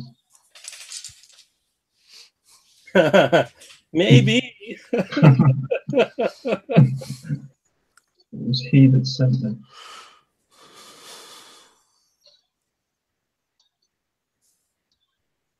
Yeah, I think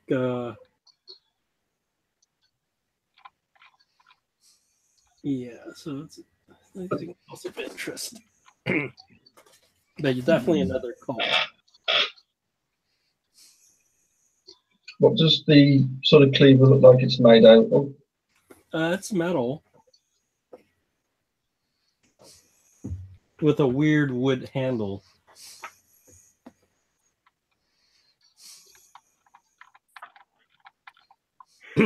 It says if you have anthropology, you can identify the origin. Okay, I can roll that. Let's see. Anthropology. Let's see here. 54. Missed it by 4. Should I spend luck on it? Is it worth 4 luck to know what the origin? Do you remember that? I can't remember who we were talking to, but they had that weird kind of wood-looking thing as well, didn't they? I don't think we determined what it was. I'm trying to think what it was now. I'd say it's probably not worth the 4 luck points. Yeah. You have extra. Just to know origin. Nah. All right.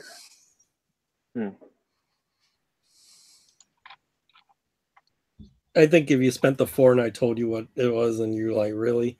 I'd have buyer's remorse. Yeah, definitely. Well, it's got tentacles. We know that much. Yeah. All we need to know.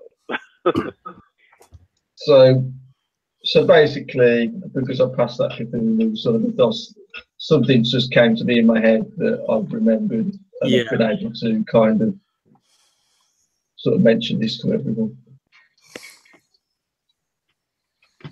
Yeah, in Cthulhu, the only place you want to see tentacles is in a Japanese sushi joint, and even then, that's iffy.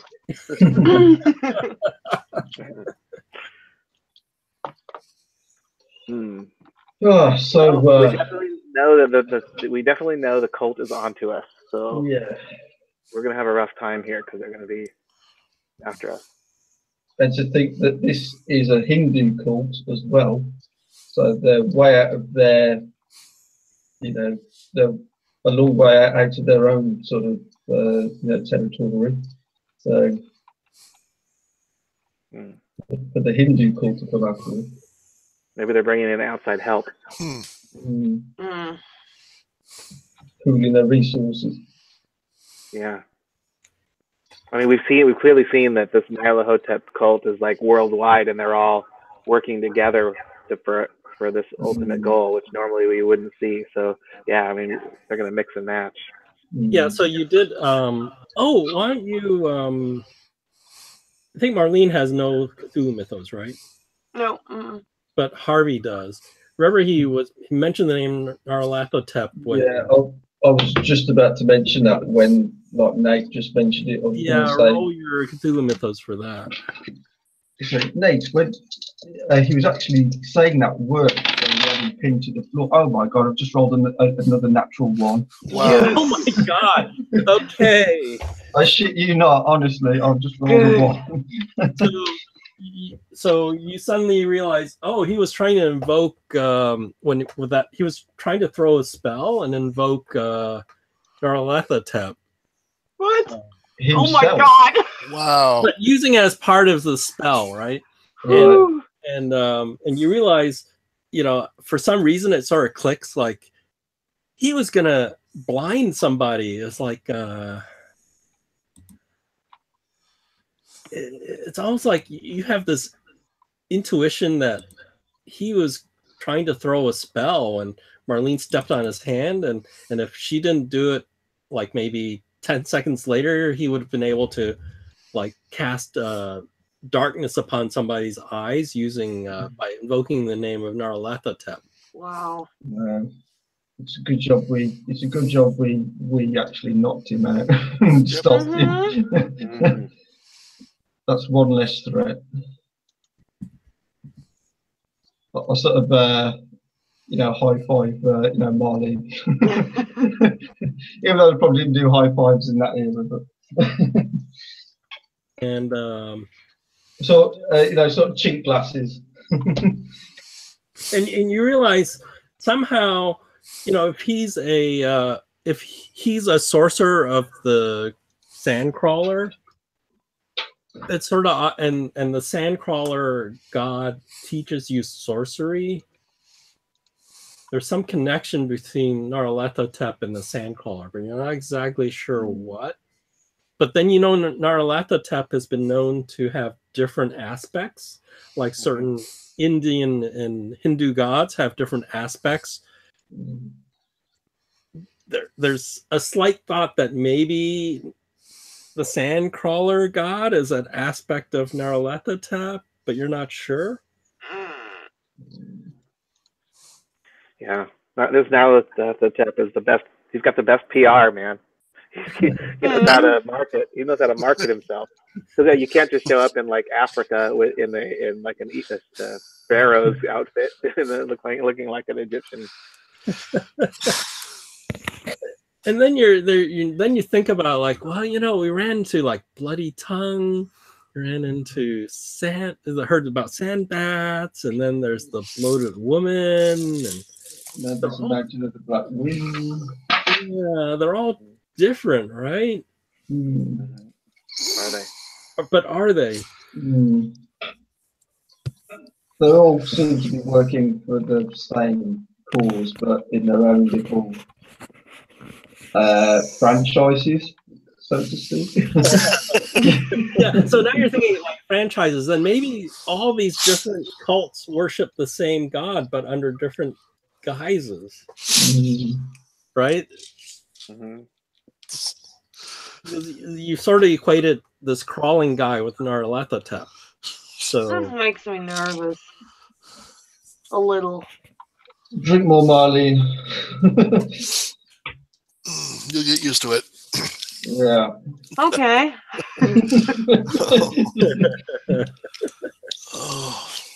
That's why I always carry a hip flask with me now. Oh, there is some top shelf stuff nobody's guarding right now. You can refill your hip flask. When we get off the train, can we try and get off not a bit? I don't want to get off the train. And you want to jump off the train before you arrive? Yeah, I'm a bit twitchy that someone might be waiting for us. Oh, I see. For you. For the others, there is luggage with all your guns and stuff. So. Yeah, but I need to get to a hospital or something. Oh, that's right. Yeah, like one hit point. I'm like just laying there, barely hanging on, sipping my whiskey, going, ow, ow. Yeah. Tastes so good, ow. Yeah, you did notice, you're the tough gangster guy, right? And you noticed Harvey just dragged that guy to the back of the train and he came back without him. Yeah, well, You never saw that aspect of Harvey before. Well, But to be fair, this is a first for Harvey because Harvey's not. He's a confidence trick that he's not a murderer, but this is everything that's just sent him. yes. From what he's seen so far, it's sent him more to the edge, shall we say? It's a new facet. So I'm thinking I might wait for the train to start slowing down for the station and kind of get off. Hop off? Yeah. You could. And then meet everybody at the front of the station or something. So basically, it'll be an easy task to hop off. Depends on how early you want to hop off. If it's close to the station, then as long as you don't fumble, it's okay. If it's when it's at higher speed, then probably it's easy, which is double your dex or jump.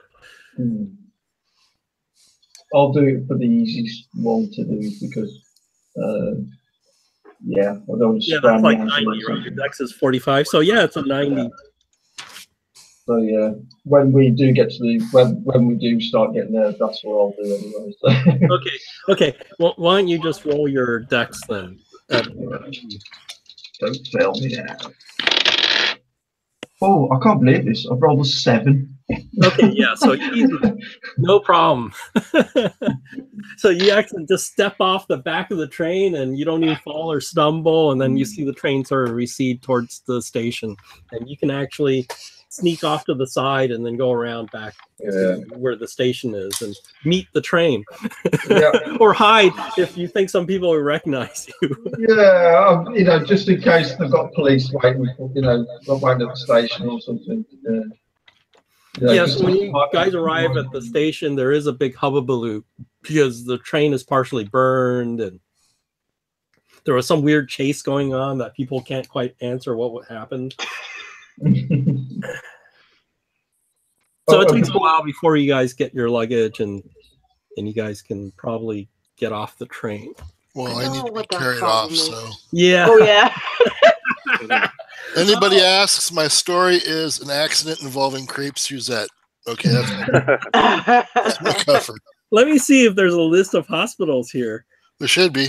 I think Please. there is a white hospital. Yay. Yeah, we need to get treated for our burns. Serves the British there. Let me see. And before I jumped off, I'd have explained to the guys as well to, grab my case for them. Yeah, they can get your stuff for you. I thought I saw this somewhere.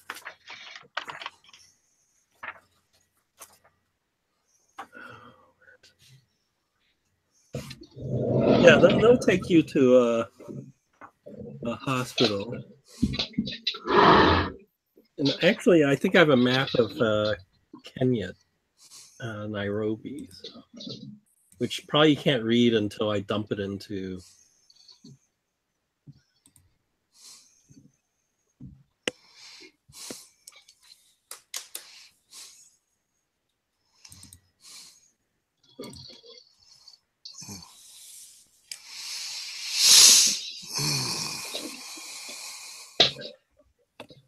Because I bet it's too small and you can't read it.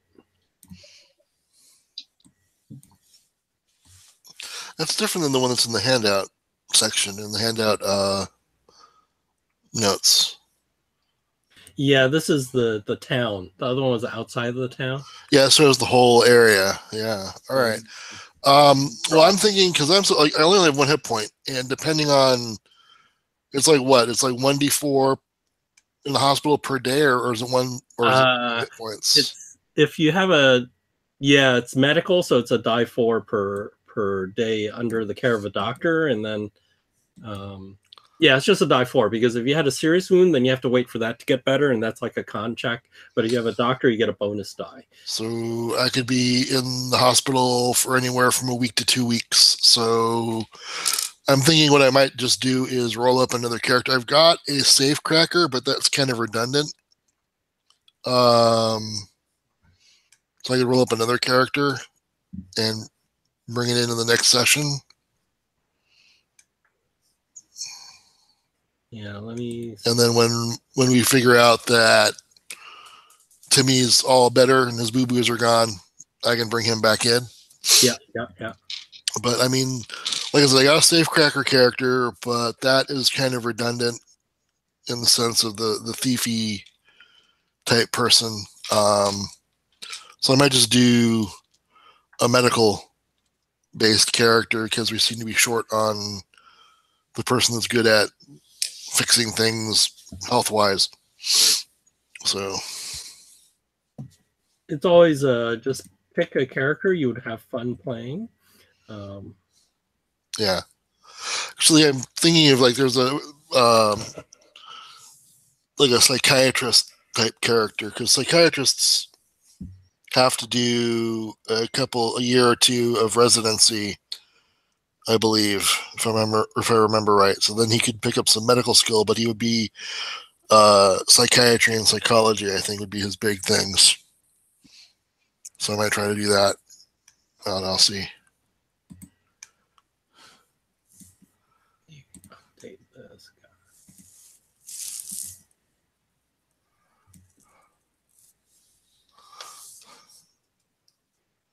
Okay.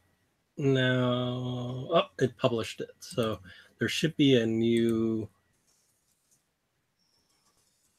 city of Nairobi map at the very bottom, I think. Oh, where'd it go? It should be. Let's see it.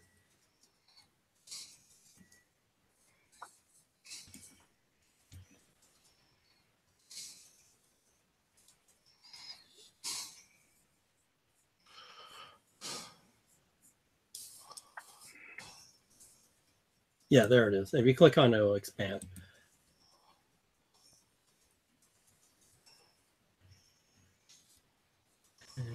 Oh, is there secret places on there? Ignore the secret places.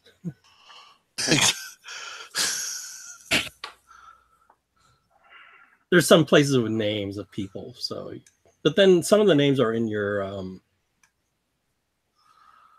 are in the notes anyway, so it's not a big deal. The only one you don't know is Tandor Singh's address because you threw him off the train. We threw him off the train with his wallet, so you don't know where he is. Whoops.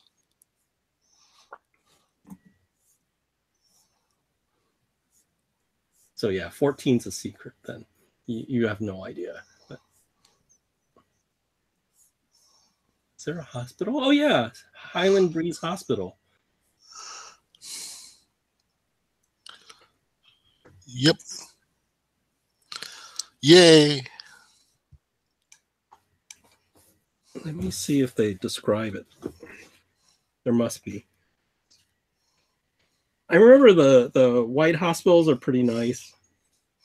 And it just gets really bad after that. I would assume Highland Breeze is probably that one because it's Highland.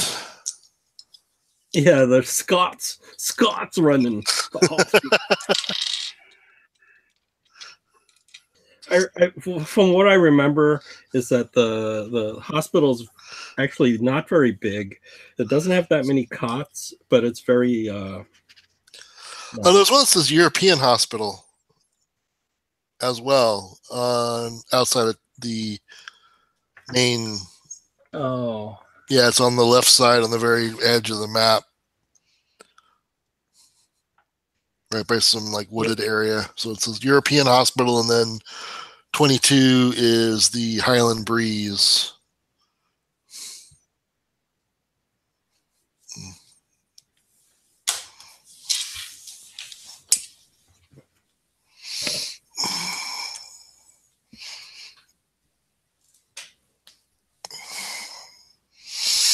Yeah, so they'll just park you at one of these hospitals. All right. Hospitals, there it is. The well, that's weird.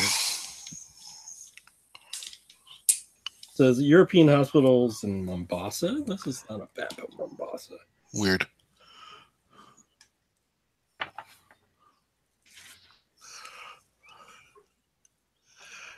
It says a European hospital, formerly English hospital near Treasury Square, but it says this is Mombasa's primary hospital. So Weird. Ooh, that is wait. weird. I'm assuming the gateway to the Evil Mountain is not supposed to be on our map. Oh yeah, well you don't know where that goes. Isn't that on the tourist brochure?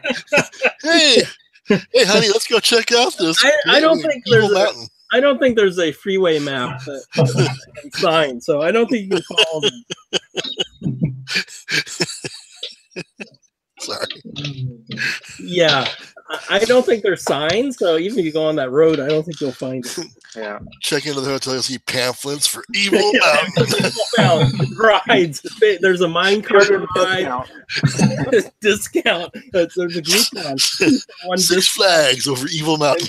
Come and enjoy the buffet. Yeah, buffet. All you can eat.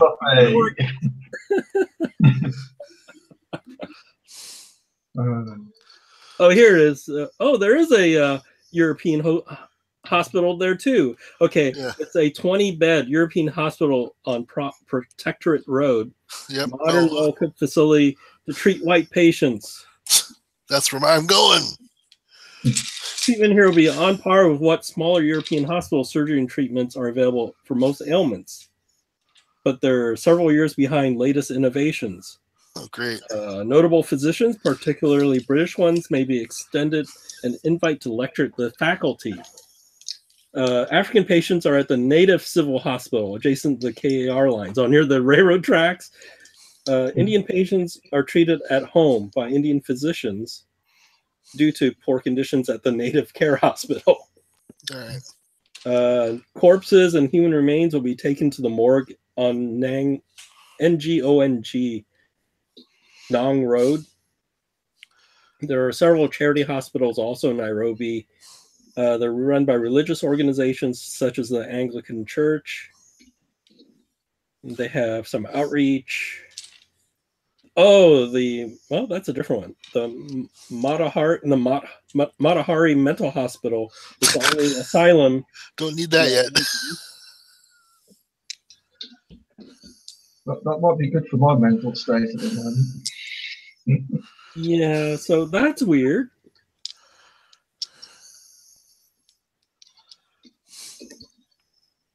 That is weird. They don't have that other hospital there. They don't have the Highland Breeze.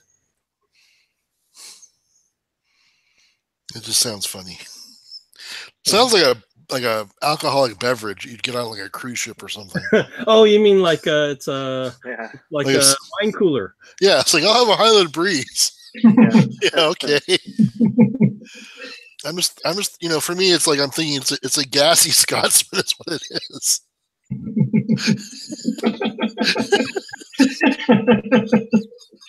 Oh god. So, Nairobi's a big town, so there's a whole bunch of facilities and stuff here. Gassy Scots.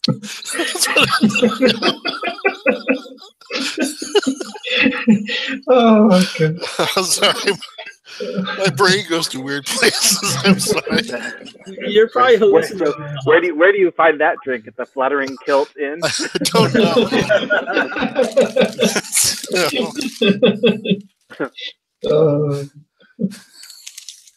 There's a bar in Wales someplace that serves it. I don't know. Yeah. I can't tell if those crosses are cemeteries or churches. Maybe a little of both. Could be. I also see a crescent and star, so maybe there's a Hey! Muslim one. Mm. 2 crescent and stars. Yeah, it looks like those are probably churches Yeah, they're churches. So and mosques and 2 things. mosques and 4 churches. Hey, I don't see a Jewish star anywhere. Anti-Semitic. Yeah, what is that? Well, you know, if you're in Ethiopia, you might see some Jewish stars, but Yeah, they're the lost tribe.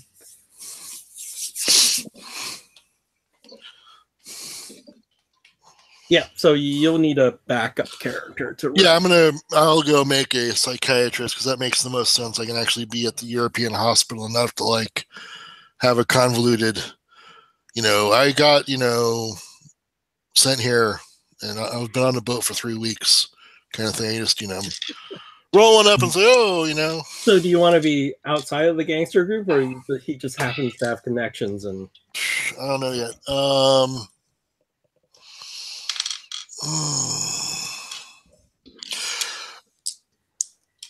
I think outside would make more sense considering where we are and Being outside the gangster group.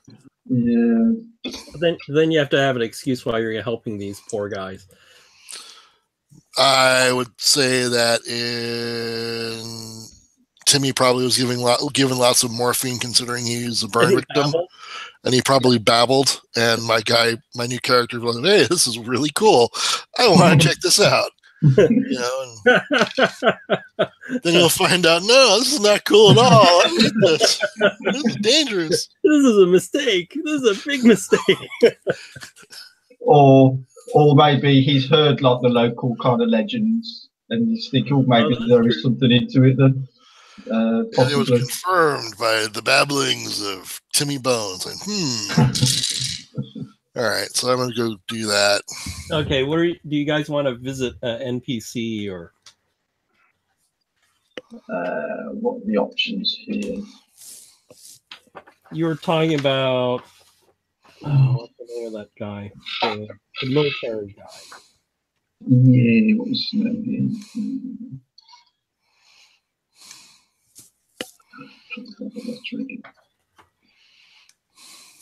No, I had him here.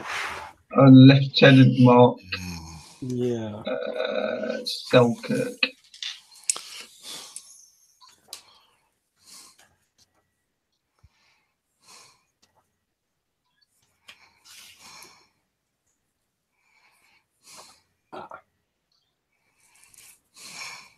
Oh, the Kenyatta guy too, right? So.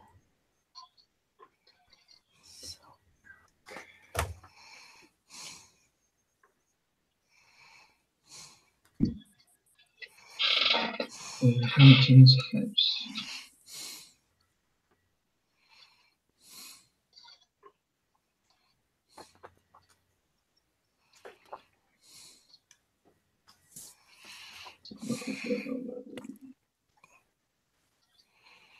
You can check out that Hampton House, I suppose, because that gets mentioned in a letter, doesn't it?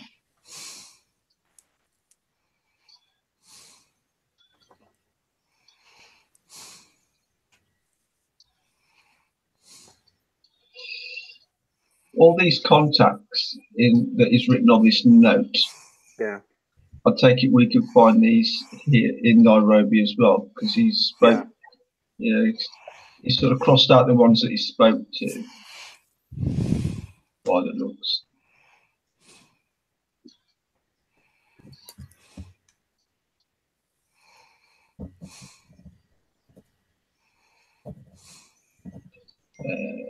He knows a good barber.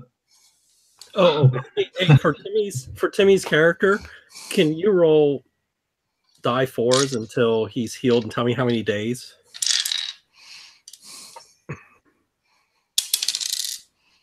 I was lucky. Hold on.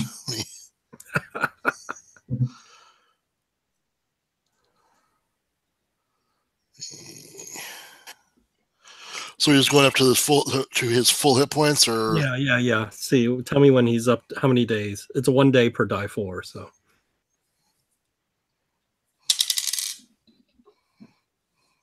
Could someone do first aid on me to help me get any points back, or?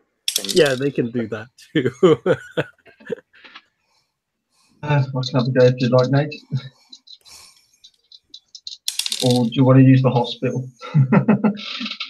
It's a thing of whether you want a character that maybe get a chance of getting a skill check or. Just try to use first aid. Why not? Right, yeah. Let's just hope I don't fumble. No, I failed, unfortunately. How about Marlene? Maybe Marlene can try. Okay. 86. Oh no.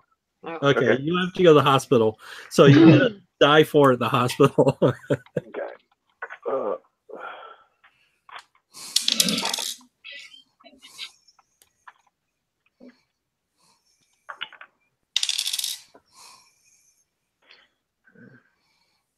Wow. Okay.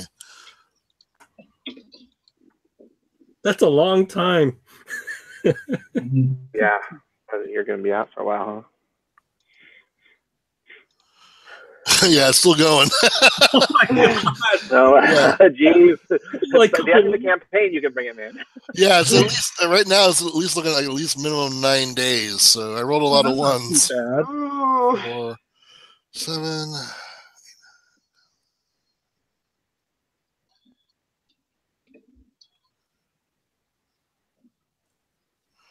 6. Wow, that's another one. They have bad medical care here. It's those tsetse flies and yellow fever and Jesus. 9. diarrhea and maggots. So yeah, it looks like, let's see, 1, 2, 3, 4, 5, 6, 7, 8, 9, 10, 11, 12. Looks like about 2 weeks. Okay, 14 days. Yeah, roughly. Yeah, about 13 total, but you get, Yay. 13 days. so yeah, it's going to be a while. Okay, so today is the 24th, so take a day of train, 25, 4, 25. Hey, can I have Arcane Insight as a talent in this? What does it give you? I gotta look at mine. I got it from. Let's see if it's useful. If it's useful, you don't get it. No, Because I know we can't have weird science and we can't have like one other like. sometimes it's not useful if it's like for spellcaster, so you may not want to take it. Like psychic power and weird science. I know are the two that are right out, but I No, can't. no, no, remember. no, no. You can have psychic power. Madame Doom has psychic power. Oh, I can have psychic power. You just can't have weird gadgets. So no electric ray gun for me. Darn Yeah, it. yeah, you need ray guns. You want jetpacks and ray guns. And I didn't want that one that Jimmy had, which let you buy off sand loss with points. That just seemed a little too powerful. Yeah.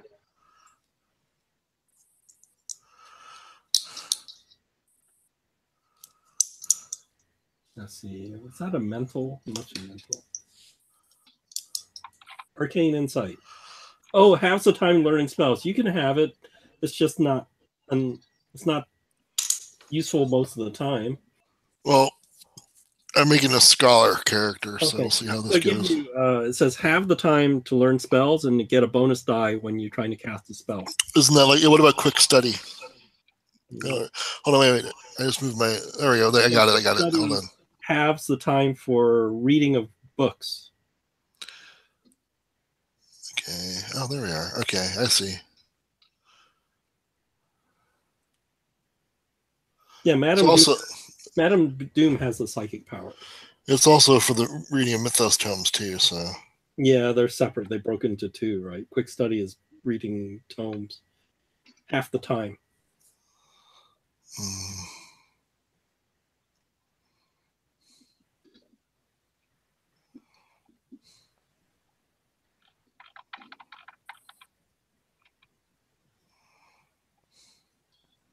Yeah, lore seems less useful. Lore, you just specialize in one thing. It's unlikely you yeah. run the same thing over and over again. Okay, no, I got it. If I mouse, so I didn't realize if I moused over it or ran my mouse cursor over it, it would tell me what I was looking at, what it was, you know. Oh, it's in that. It's on Dole's House. They actually. Yeah, so I'm. Oh, I didn't know that. Well, now we know. And Then now it's mouse half over- the battle. Yay, Joe. Or yo, Joe. Yeah, so if you go to the character generator and You mouse over, it tells you. it'll tell you what it is, and so Wow, handy is neat.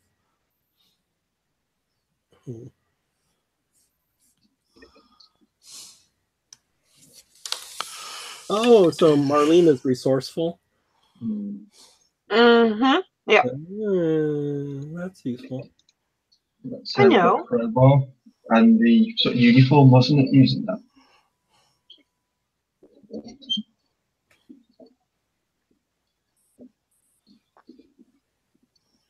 Oh, nobody's taking the rapid fire. No penalty die from multiple shots. Has that affected this very often?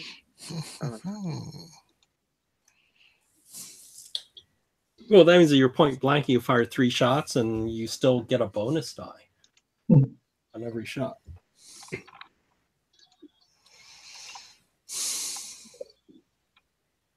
But yeah, when you decide you want to get a bonus in combat, that's not a very good idea for Cthulhu. But I guess for Pulp, it makes a little more sense. Yeah. Shoot at everything.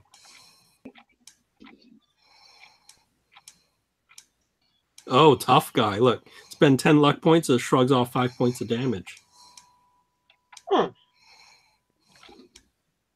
That could have been useful.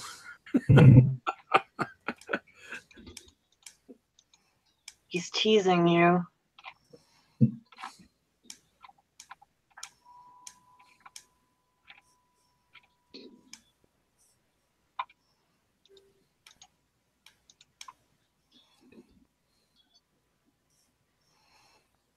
Oh, that's right. You get 2 talents, right? So yeah. Yeah, I took strong-willed and quick study. Oh, okay. It's gonna be a magic book guy. Yeah. All right.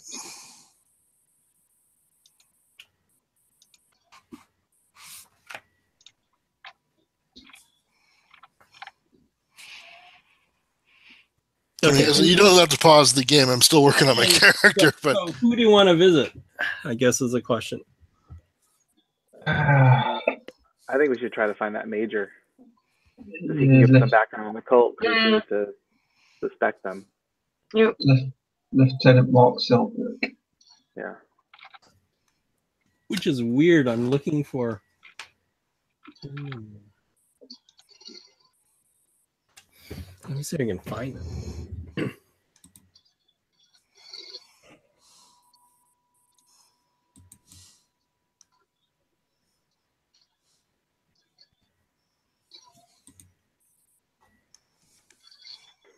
What was the last name? Selkirk. Oh, Selkirk. Yeah.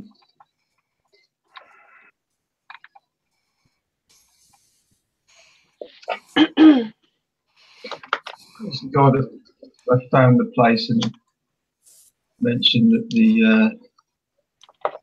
there wasn't any smell of death on. Yeah. Look for.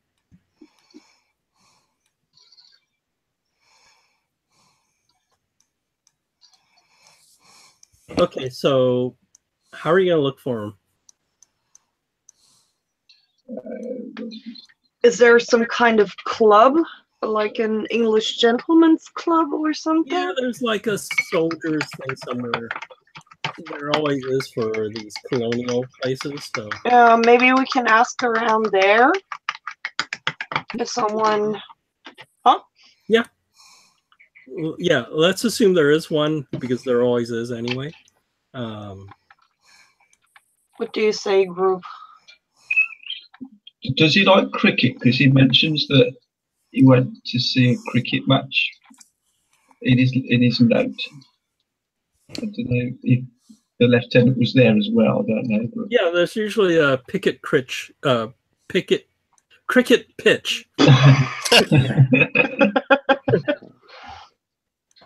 Yeah. There is one somewhere, obviously, because it's very popular. So you could probably go to one of those too. And there's probably a club, right? Cricket pitch might be less obvious, maybe, to go there and ask, "Oh, who's this?" You know. No. Yeah, I mean, if there's a club or a Yeah. Well, he's part of the local military, right? The Yeah. African military.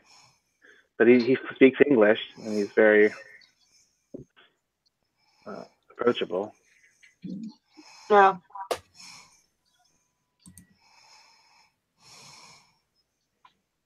Oh, let's go cricketing. Okay, so you well, go there. Yes, you go there. Oops. Yeah, so I was going to say he fought in the Great War, so I don't know what it's going to be like with like people, Germans, because it mentions he fought in the Great War. Because Marlene's German, isn't she? Oh. Oh. Yeah, maybe I should just smile and look pretty. Don't say a thing. Yeah, I think that's a good idea for once. Good thinking. So all three of you go, right? Yeah, and I just look pretty. Okay. So you go there. There's like cricket pitch. There's these different clubs and stuff. There's a clubhouse, and it's for white people, right? So you guys easily can walk in without any type of problem. All right. All right, we'll go check it out. Yeah, so you want to talk to somebody. There's obviously some sort of secretary or something, or clerk that runs the clubhouse. Yeah, we'll go up to the secretary and say, we're looking to contact one of your members. Oh, yes? Yes, I'm with a Mr. Pinata. Pinata? Pinata. Yeah. He frequents this Picket Critch. You sure about that name? That sounds like an Africana name. I think he means Mark Selkirk. Is that, Did I get the wrong name? Am I looking at the wrong name? There we go.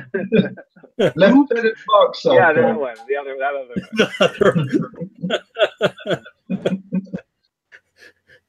other one. Selkirk. And he looks at the file card and goes, "Oh, I'm sorry. His name's been crossed off the rolls."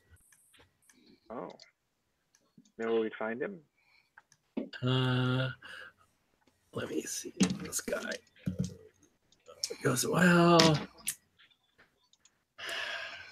it's sad to say he's crossed off the rolls because he died in a fire."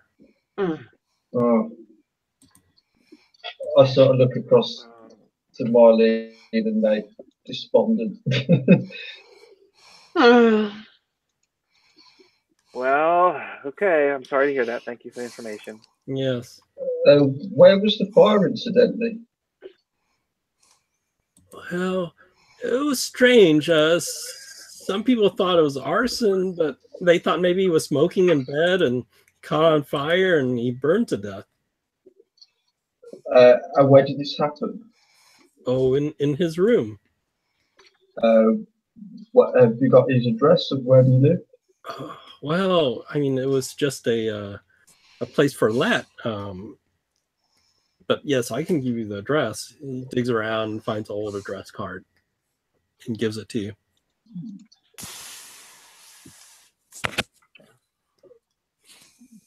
Do you know if he had any other visitors come to see him whilst he was in the last few weeks Last few weeks? or days even? Has anyone else been asking for him? No. But they don't have the date, but he died like a while ago, right? So not recently. Right, okay. Well, we know what's happened there, don't we?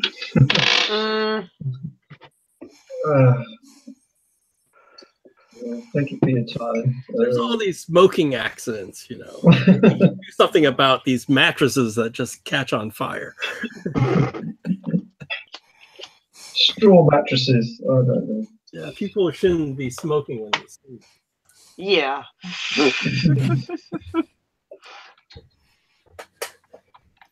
Well, if we're gonna find the site, we're gonna have to do it on our own. Yeah. I don't think we can get any more information here, are we? That leads to Ed, literally. Yeah. Let's hope that not everything burned down there. The Yeah, let's have a cultists look are covering their tracks, after the investigation. Yeah. But do we want to go on an expedition ourselves to try to find the site, or do we want to forgo that?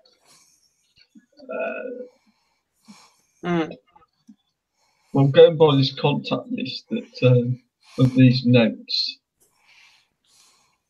right in the right night road, we checked into Hampton House, not by hotel.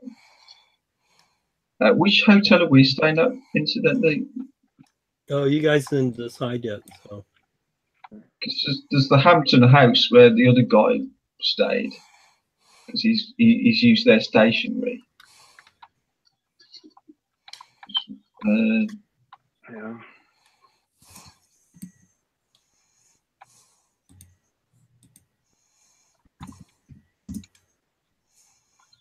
Should we see if we can locate him there, or at least a trail? Yeah. I mean, it doesn't hurt. We can go there, and I would actually like to visit the apartment, the burnt down apartment. Maybe only his I don't know, bed or something burnt down. Yeah, we can go break in and investigate his apartment. It would probably be rented. How long ago was it that it happened? Yeah, it's like a year or so. Yeah. Or maybe if the how's that person called who owns the apartment actually? The owner. Maybe the owner put everything he found in a box to keep it for someone who's looking for him or something. No. We can always ask, right? Possible. I don't know. Okay. We're not gonna be able to pass his family.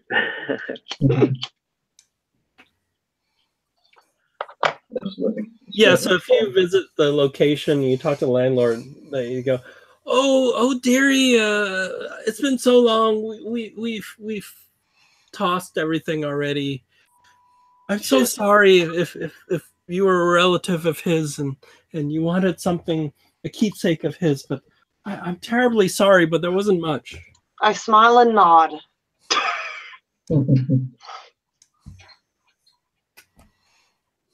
Yeah, damn.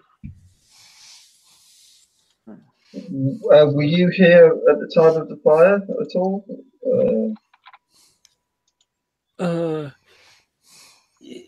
It happened in the middle of the night.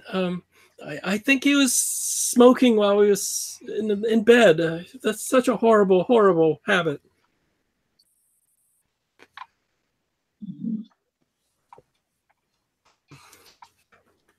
Oh, such a horrible smell too.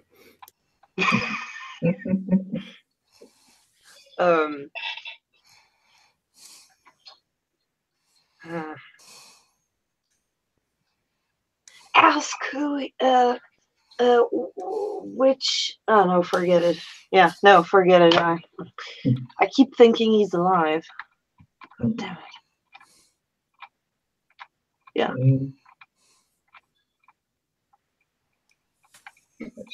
Jackson Elias. Yeah, I don't think we're going to get much here then, are we? Mm. Should we go and check in at the Hampton Yeah. and ask a few questions there at the same time?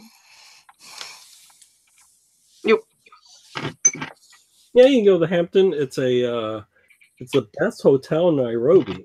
It's a 2-story establishment, well appointed and carefully tended plants and lawns.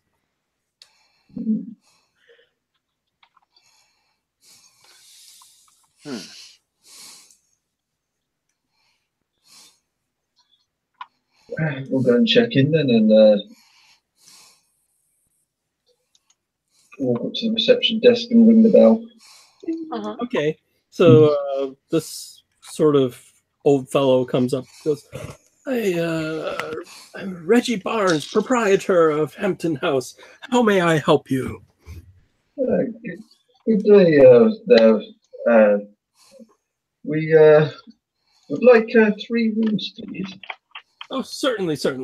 Do you want, what type of rooms do you want? We have some that look into the gardens, and there's some exterior ones, and some near the street. The street is a little noisier, but the rooms are cheaper. Well, I'll take one overlooking the streets, and then I'll turn to Nate and Marlene just to see where they want to stay.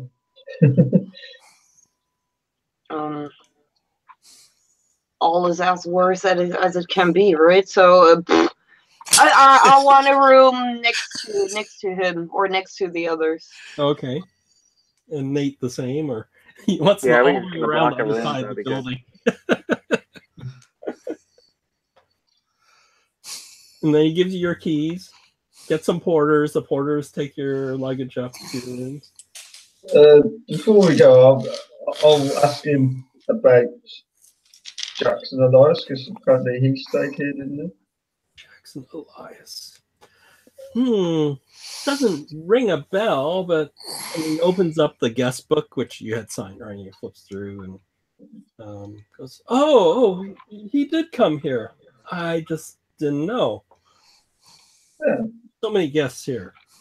Yes, I guess so. You don't remember, too much about him then? No. But the people I do remember are the Carlisle expedition. They were here. Ah, I've heard about them. Been a long time though. I don't remember too much. I just knew they brought a lot of brown and black individuals too to visit. That was unusual, but it was the Carlisle, and what a tragedy! I was just devastated. Indeed, but I dare say it was a honour to have them stay here. Yeah. I guess those people they brought here were to help them go to the backcountry. Those sort of people are useful when you go out in the outback there. Yeah. It's going to be a big task to carry all that equipment. Yeah, but they didn't take everything with them because the Sir Aubrey fellow. I arranged a lot of shipments of crates back to London for him. Oh, okay. I'm a collector of antiques, I think. Oh, I'm actually a collector of antiques myself. Oh. I'd be interested to see them if it's. Oh no, I just shipped them. I mean, he just had crates of stuff sent back to London. Oh, do you know what address in London? Or? Yeah, it's some Penhew Foundation. Let me see if I can find the address, and it's the Penhew Foundation. Right, yeah. That's where the break into the safe, isn't it? Okay, so these items he actually found in Africa and had them shipped. Yeah, it's just crates and crates, just amazing amount of stuff. He must have found something somewhere, Or I don't think you'd be buying knickknacks from the market, do you? I wouldn't have thought so. But you know, they were already crated. He just wanted them shipped back. And you have no idea what was inside them. No, some of them were quite heavy. Like I would think they were carrying statuary of some sort, but I'm not quite sure. I can only speculate.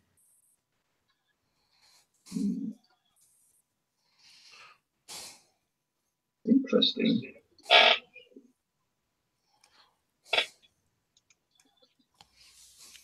Anything else I can help you with? Are you interested in safaris or We may be at some point. I take it you know somebody who you know guides and. Yes. There is a good company. I think it's on the list. It's like I forgot, it's like Starlight or something like that. What's the name?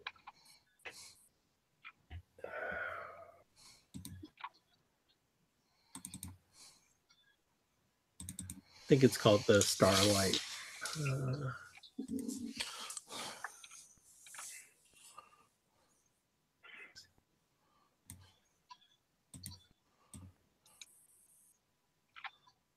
Oh, Safari Land Limited.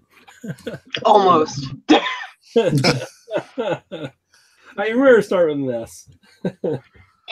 Cool. Wait, that's not the one. They're out of business. They got trampled by elephants. Here it's the Safari Land. Yes. Yeah, that sounds brilliant. I mean, we would like to see some of the wildlife while we're here, and there are a few places we would like to adventure to. So I take it these can supply us with everything we need, like guides and people to transport our equipment, and that's really handy to know. I think we've got our guides sorted out here, perhaps.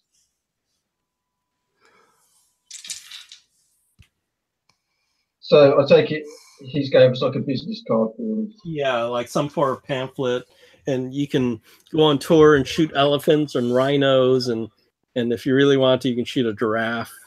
No. God damn it. Anything else you guys can think to? Yes? That's cool. Well, thank you for your help, kind sir, and I'm sure if you've got any more questions, we can find you. Yes. I'm so how many days are you staying? I thought, I look over to Nate and Marley, just as if to say, with a facial expression, how many days? We're open ended. I don't know. Oh. Yeah. Well, enjoy your stay then. Thank you very much. So, take things up, have a bit of a freshen up, and plan our next move. Yeah. Sounds good.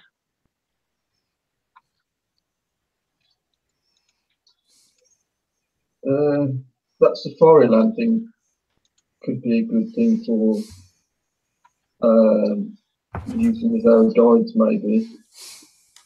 Yeah, but they're not going to go out to that cursed area, though. They're all going to know that legend and stay away from it. It's worth asking. You never know. And maybe they don't go there but know of it. Or they could take us near it. So it says it's 3,000 shillings for a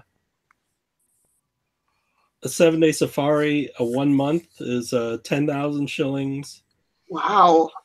And a European hunter along as a guide and safari leader cost 100 shillings a day. A 2-week visitor license allows you hunting on private land, costs 200 shillings. Residence license lasts for a year and allows hunting in private and crown land for 2,000 shillings. Okay. Then government stipulations that at least 2 staff must be hired. Oh, no, 21 staff must be hired. A gun bearer, which is equivalent to a golf caddy, a skinner, a cook, a camp boy, are the essential safari staff. The remainder are porters. Baggage weight is limited to 60 pounds per piece of luggage. And if it's over that, there's a charge, right? Now I know why Madame Doom went home again.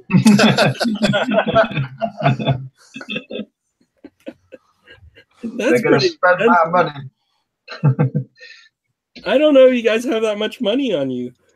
Yeah, no, probably not. Very unlikely. What's everybody's ratings pulled together? At 49. I got 50. Oh, 50 is pretty good. Isn't 50 wealthy? So you probably could. I thought 50 is wealthy, so. Yeah. Just thinking if we could pull our sort of money together. Well, I mean, okay, I have assets, but how to get them? Yeah, 50 is wealthy, so 50 you could do it. You can hire a safari. We have a 50 credit rating. Easily do it. I think. Well, we'll ask around Nairobi, see if we can get any other leads first. If not, at least we can use Safari Land. As long as it's not like Jurassic Park. What else do we have then?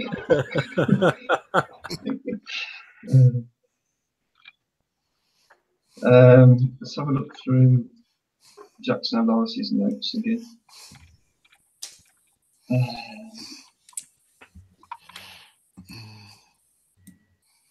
So is David's character going to be able to join us this session, or are we?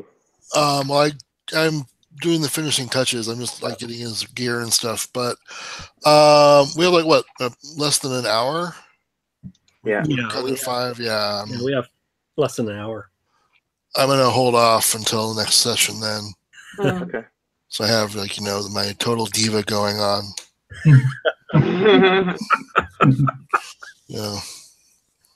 Gonna come in wearing like a feather dress with rhinestones and backup singers. And There you go.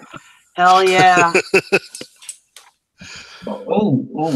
I mean, I found his picture. I found the character's picture that says psychiatrist to me, man. He's like, Oh yeah, remember to send it to me so I can put it on the. So tell me about your father. How did you feel about it? Oh, I see his picture. Yeah, send it to me and the name so I can stick them onto the website. Did you wet your bed often as a small child? I don't know. Oh, okay. He is hurt, so. I've just noticed on Jackson's list, of his crossing off list, one guy he couldn't speak to because he was away. The Colonial Secretary of Internal Affairs. Yeah, I'm guessing, that's worth a follow-up. I'm guessing that guy would be back by now. And he couldn't what? He couldn't talk to him? Yeah, he sort of wrote a list of people that he wanted to contact. He's crossed some of them off because he's obviously spoke to them. Mm-hmm. And some where he's wrote, I can't even pronounce it, totally uncooperative was the paramilitary police. And the East African, I'm guessing that's a newspaper that's underneath the police. They were uncooperative, ditto it says. Maybe we should ask someone to whom he had talked what he actually wanted or which questions he asked. Yeah, and then go to the internal affairs because then we might have a bit of an idea of what he was trying to find out. Yeah. That would be my suggestion. And what's that one? Nairobi Star. I'm guessing that could be a newspaper. Yeah, perhaps? that's a newspaper. Yeah. Ask the Smythe Forbes.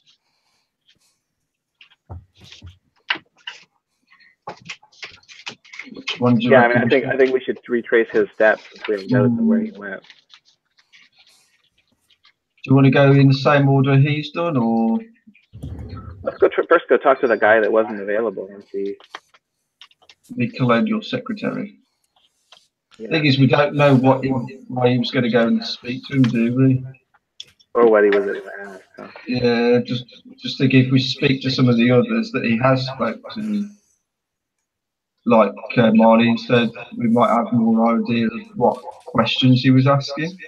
Okay.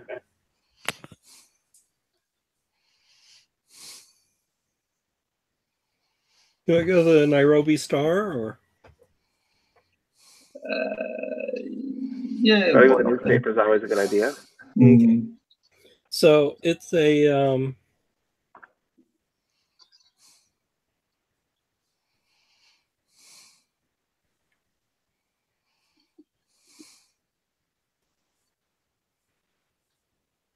let's see.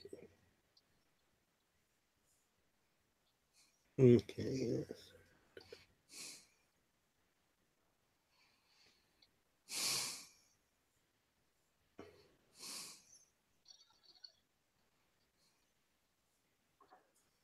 It's a moderately sized building. And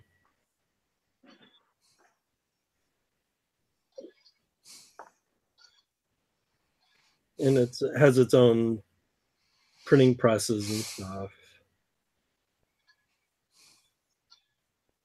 So you go in there. What's interesting is the publisher. You see the name of the publisher. And it's unusual because it's a woman's name. Mm.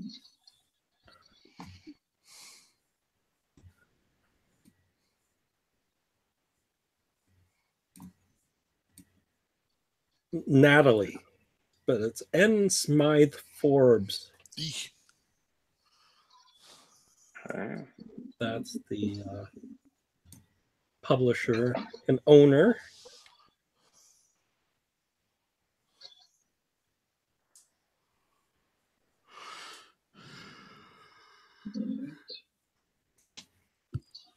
Oh, this is funny. So you see that, and they have archives and stuff. And you come in and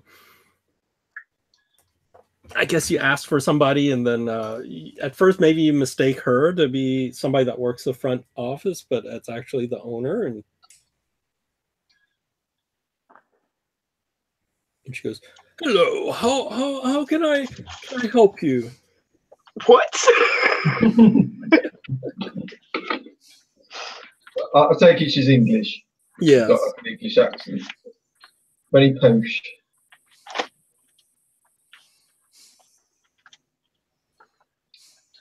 Oh, that's interesting.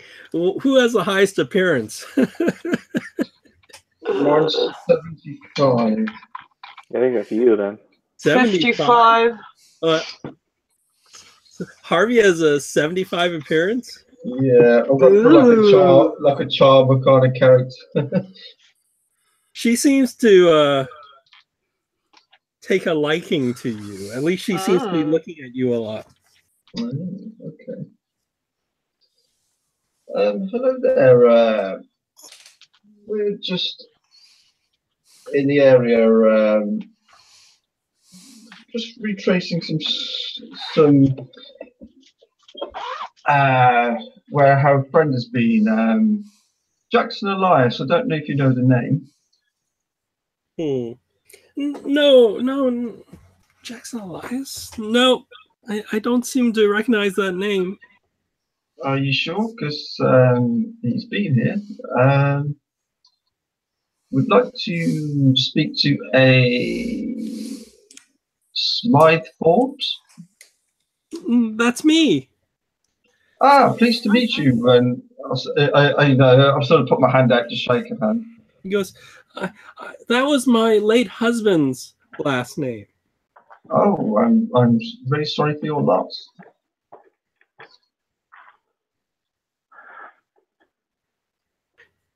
Are you single?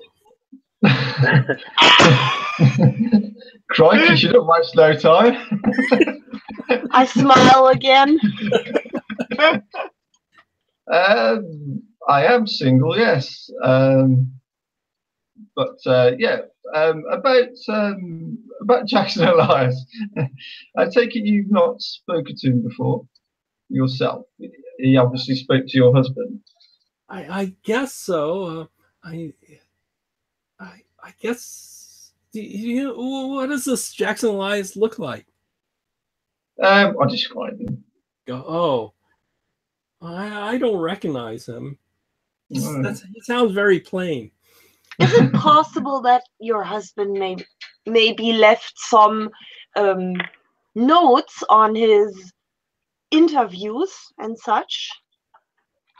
Oh, no, but wait. Now I remember. Jackson Elias was a strong-willed fellow, but he was quite rude. Sort of a genius, I think. Huh.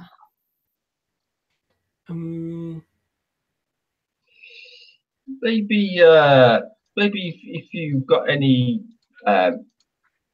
you may want to speak to Roger Corridon of the Government House and Captain Montgomery of the African Rifles. Oh, okay. Maybe if I take you to dinner tonight, would you let us have a look in your what do they call it? The newspaper. What do they used to call it now in the newspaper office where they used to keep all the? Sometimes it's the archives or the morgue, or that's in the morgue. That's what I was trying to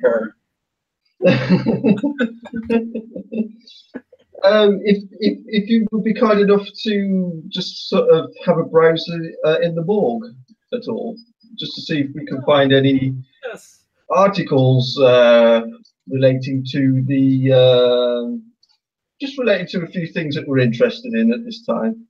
Now that you're jogging my memory, I do remember he was asking about the Carlisle people. They were a very strange and rather unhealthy lot. There's this woman, Hypatia. Poor dear, I think she was sick most of the time. Sort of indisposed in the mornings, I think. Carlisle himself I scarcely saw. Quite a nervous young man who liked his whiskey. And Sir Aubrey, though attractive and virile, had dealings with people not at all of his station. I especially recall the Tendor Singh, a slimy little man, was at Hampton House a lot. Some sort of tea peddler. What did this still Nairobi somewhere? What did this Perhaps he can tell you what they talked about. I certainly don't want to know. And then that Dr. Houston, he was very aloof. What did this Mr. Singh look like? Because I wouldn't have known that guy's name on the train. It's the same guy. It's the same guy who tried to kill you. And I sort of look over to like Marlene and give her the, a kind of a look. It's some sort of Sikh, mustache, mutton chops, unsavory. I agree. Yeah. I wouldn't like that either. So, would you have any qualms with us having a look in the morgue at all? Oh, no, that's fine. Look, like I say, I could buy you dinner. Yes, dinner. To say thank you. Maybe we should have dinner while your friends dig through the morgue. I'd like to have a look through there with them, but I'm staying at. Actually, do I want to tell her this hotel because I don't know who she is? If she's in with them or not. So, yeah, I'll just say to her, there's there's a nice sort of restaurant at the Hampton House, so I could meet you in there later. And, Oh, what time? I'll give her a time later on tonight. Okay. So you dig through the archives. There are articles on the Carlisle expedition and the discovery of the bodies. Right. So arrival of Carlisle expedition. That's interesting. She would say that. So they seem to be doing a relaxed big game safari into the Great Rift Valley. The members of the expedition soon began to chat up another cover story, a trek to confirm data gathered in Egypt concerning followers of a religious leader who migrated southward into Kenya. While in Nairobi, the Carlisle principal stayed at Hampton House, a hotel owned and managed by Reggie Barnes since before World War I. The expedition dealt with Dr. Horace Starrett and Mr. Neville Jermyn. A departure photo shows Sir Aubrey looking exceptionally young, Hypatia Masters looking exceptionally dumpy, and any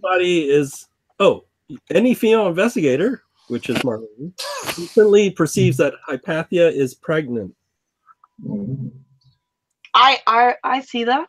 Yeah, you recognize. Okay. Like, oh, she's Yeah, she's wearing like this big dress that's covering like her stomach and.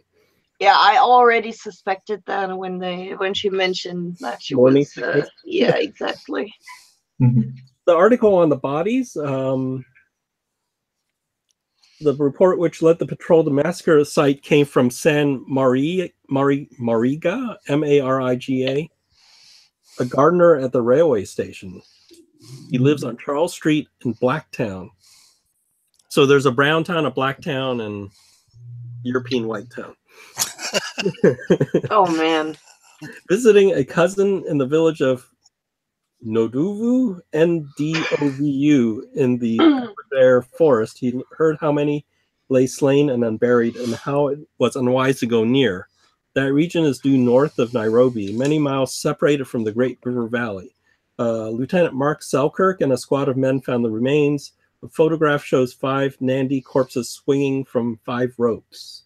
Those are the 5 people they blamed for the murder of the Carlisle expedition, and they caught them and strung them up.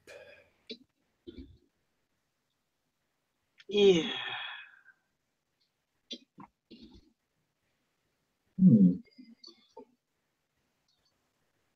So her husband died. How old does she look? I'm just wondering how. I'll give you her age. She's 48. Right. So I was just trying to, just trying to work out how Hypatia or your date? His date. My date. Oh, okay. His date. Legit question. My age in the game is 45, so. Oh, that's not bad. I just wanted to gauge how old her husband may have been to see if his death was suspicious or not, or if it might just been old age.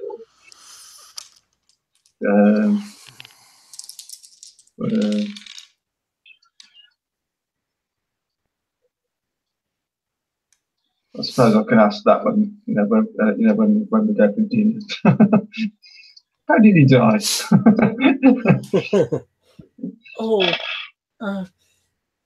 Well, he had a fall.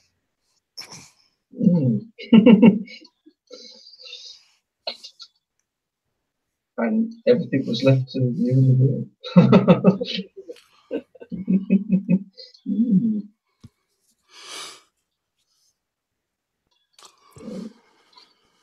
So we've got some more info from the morgue, which is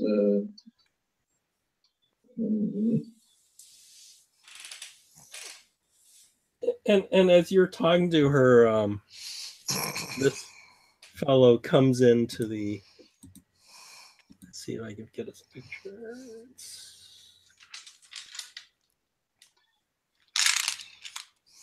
Oh, this guy.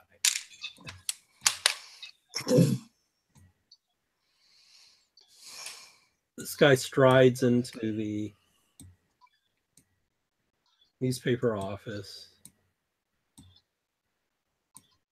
He's actually carrying a elephant gun, but he's not pointing at anybody. he strides in, and you guys are talking, and he keeps on going, and Natalie ignores him and still talks to you, and keeps on going, and finally, you see he the other people see he's really upset, and he discharges his gun into the ceiling. And then everybody stops and look at him. What the hell? He goes, I had enough of you meddling journalists. There's nothing unnatural going on at my lodge in the bush. There's nothing. You hear nothing. I don't want any of your stupid journalists writing any more stories about my business. It's destroying my business. Hey, just calm down. We're not journalists, and I hope you're going to pay for that hole in the ceiling.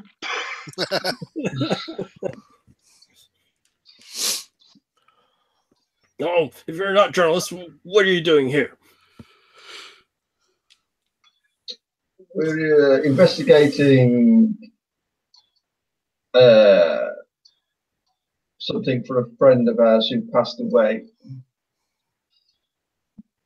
Are you investigators? I guess so, yes. Yeah. Do you know anything about murders? Quite a bit. Well, tell you what. Would you like to visit my business, my lodge? It's free. You'll be free. You just need to look around, do some investigating for me. I'll look at Marlene and Nate to see what their reaction is to this. What would that be?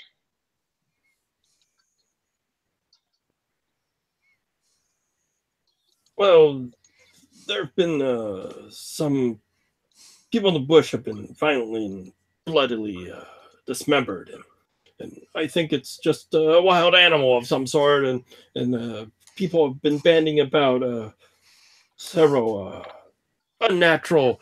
He's staring at Natalie Smith. Some unnatural causes and scaring away my business.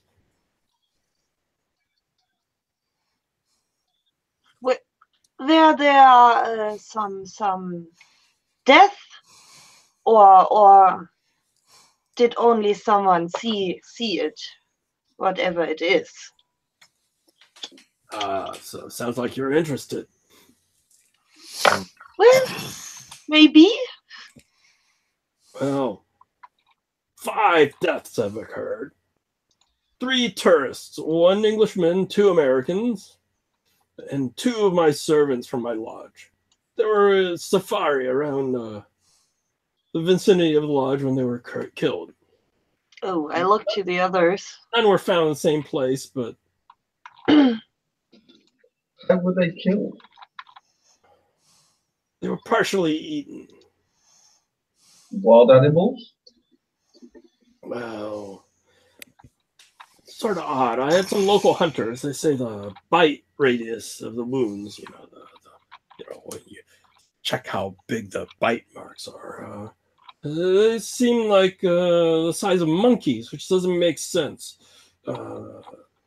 Maybe they were post-mortem. Maybe something else killed them and the monkeys accidentally bit them or something. Have you had any droughts around here? Because I know when monkeys, I have heard stories of monkeys attacking humans for food if they haven't got a food source. It just seems odd. So the Star says it's some sort of rogue lion should be tracked down, killed by authorities. But a lion is something different than a ape. Mhm. Yes. And you, Smith Forbes, you don't deny about the strange little creature type of bites, but she still thinks it's some sort of rogue lion that needs to be put down. Well, can't you use this to your advantage to make more sort of customers? Just think, you could advertise it as hunt the beast of Nairobi and track it down and kill it. Well, You could use that to your advantage. I understand what you're saying, but it just doesn't help that I've lost some customers. True. This is true.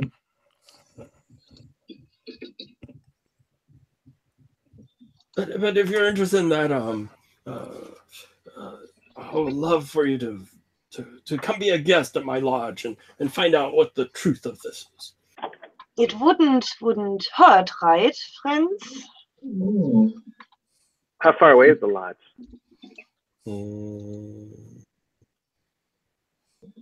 Let's see.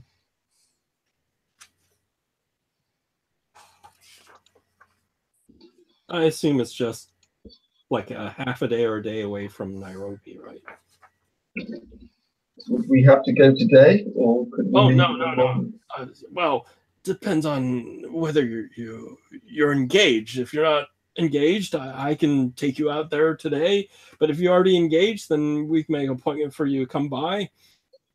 I actually sort of look over to Smythe because I have got a date tonight. Oh, well, then maybe another day. Then maybe perhaps. Well, I think we should. I mean, speaking of the meta, we should set it up so that Dave can participate. So Yeah. Like, So should we tell him? Perhaps Should we tell him tomorrow? Yeah. We meet him tomorrow. He can take us to his lodge. So yeah, I mean, if you wanted to stay in town or pop back tomorrow, depending on what's easiest for you, then we'll gladly go with you. Oh, tomorrow. Well, what time? Are you busy at all tomorrow or in the morning? In the morning, I will stay overnight in Nairobi. Otherwise, I'll return to my lodge and come back out here later tomorrow night or something. About mid-morning, say mid-morning. So, just so we've got time to get up and.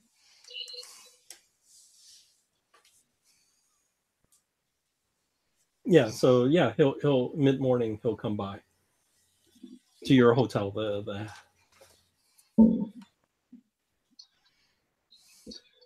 And so now his anger's all sort of gone, and he goes, "Oh, well, thank you, Smith Forbes. Sorry about the ceiling. I'll pay for the damages. Sorry, quite sorry." And then he sort of makes his exit. Wow. Stranger and stranger.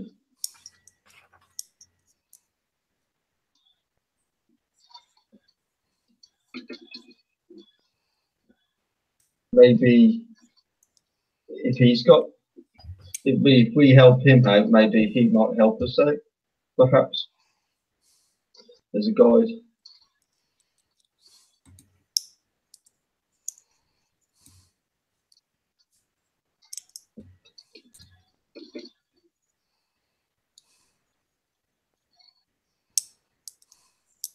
So anywhere else do you want to go? Let me stick some NPCs here.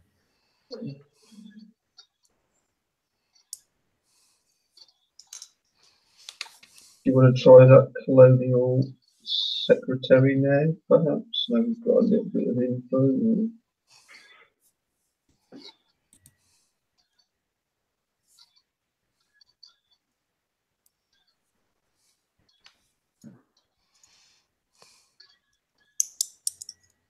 What do you reckon, Nate?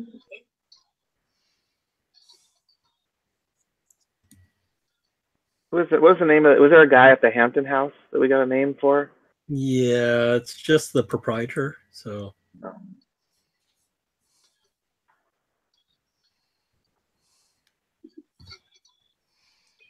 There's a colonial secretary. The other newspaper uncooperative according to his note.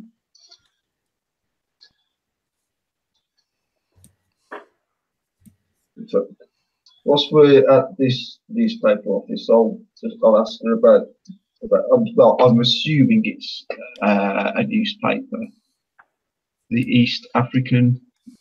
yeah, let me check that. East African. That probably is a paper.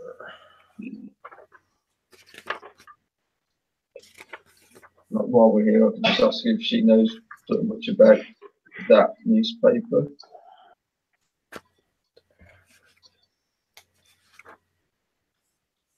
And why they might not be giving any, why they might be uncooperative. Let me see if I can look them up. I'm wondering if it's because he was white and it might be a predominantly kind of African newspaper, perhaps.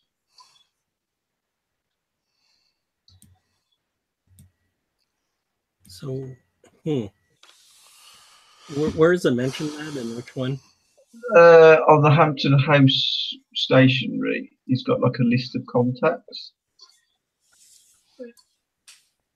And you've got above the Nairobi Star. Let me check.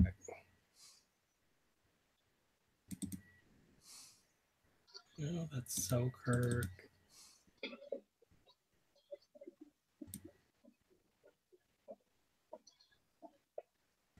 Oh.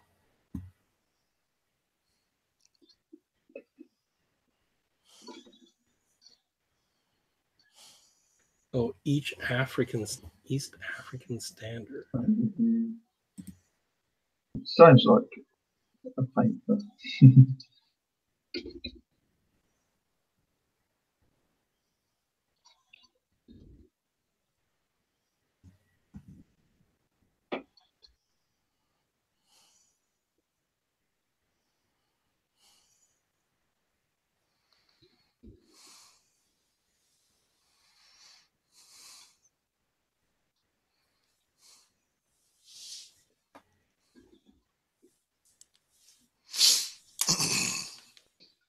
There's not much. Here.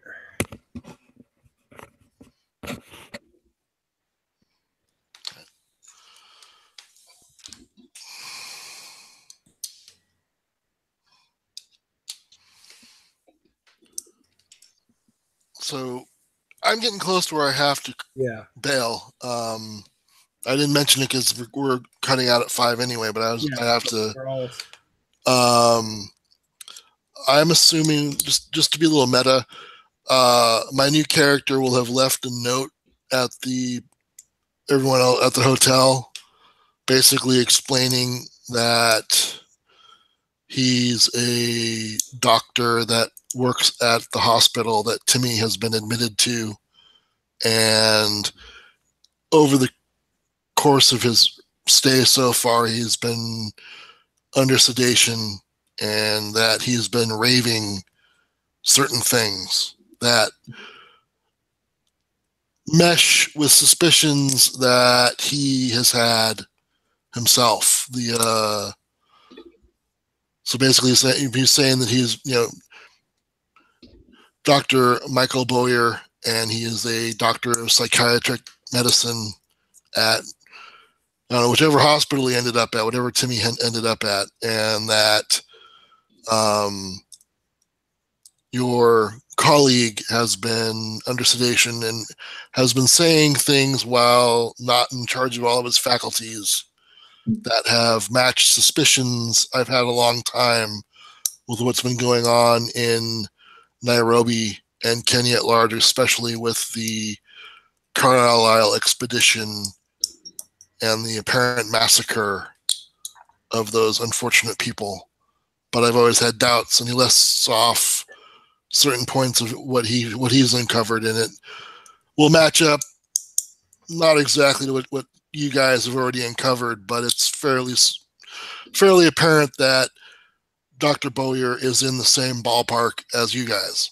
And the letter goes on to say that he would like to meet with you and compare notes and possibly assist on this endeavor because he suspects a larger worldwide menace, although he hasn't specifically uncovered everything you guys have uncovered. I don't know. I don't mean to meta it out like that, but I'm just throwing it out there. Sounds good. Yeah, Okay. sounds good. All right. So you guys go to the East African Standard. Yeah, it's another newspaper. Well, I was going to ask Smythe about it first before going there, just to see what she knows about it. Because Yeah, so that's basically the okay, so they have previous All right. both newspapers, including Nairobi Star, focus on interests of colonial whites. And though the Standard is less parochial in its focus and point of view, local stories predominate in both. The fire on the Mombasa train will be front page news in both. The Standard is a bigger publication with professional staff and more widely read, though the Star has a loyal readership, particularly in Nairobi. Standard founded in Mombasa in 1902 by Indian magnate A.M. Javanji, and it was sold in 1905, relocated to Nairobi, 6th Avenue in 1910. It's published daily, and also reprints stories from American and European news agencies along with local pieces. And they sometimes have this other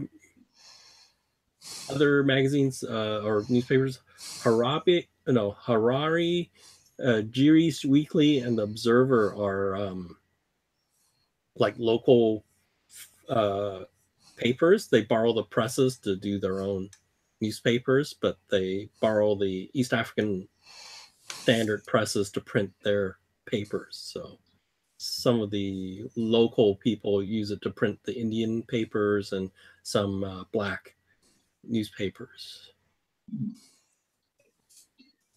just ask her if she knows why they might not be as helpful. I don't know. She looks. I don't understand why anybody would be unhelpful.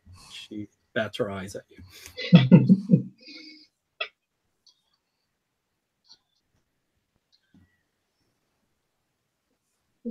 Well, thank you for your help, and I'll see you at 8. Yes. All right. So Yeah, I'm liking the the photo, Dave.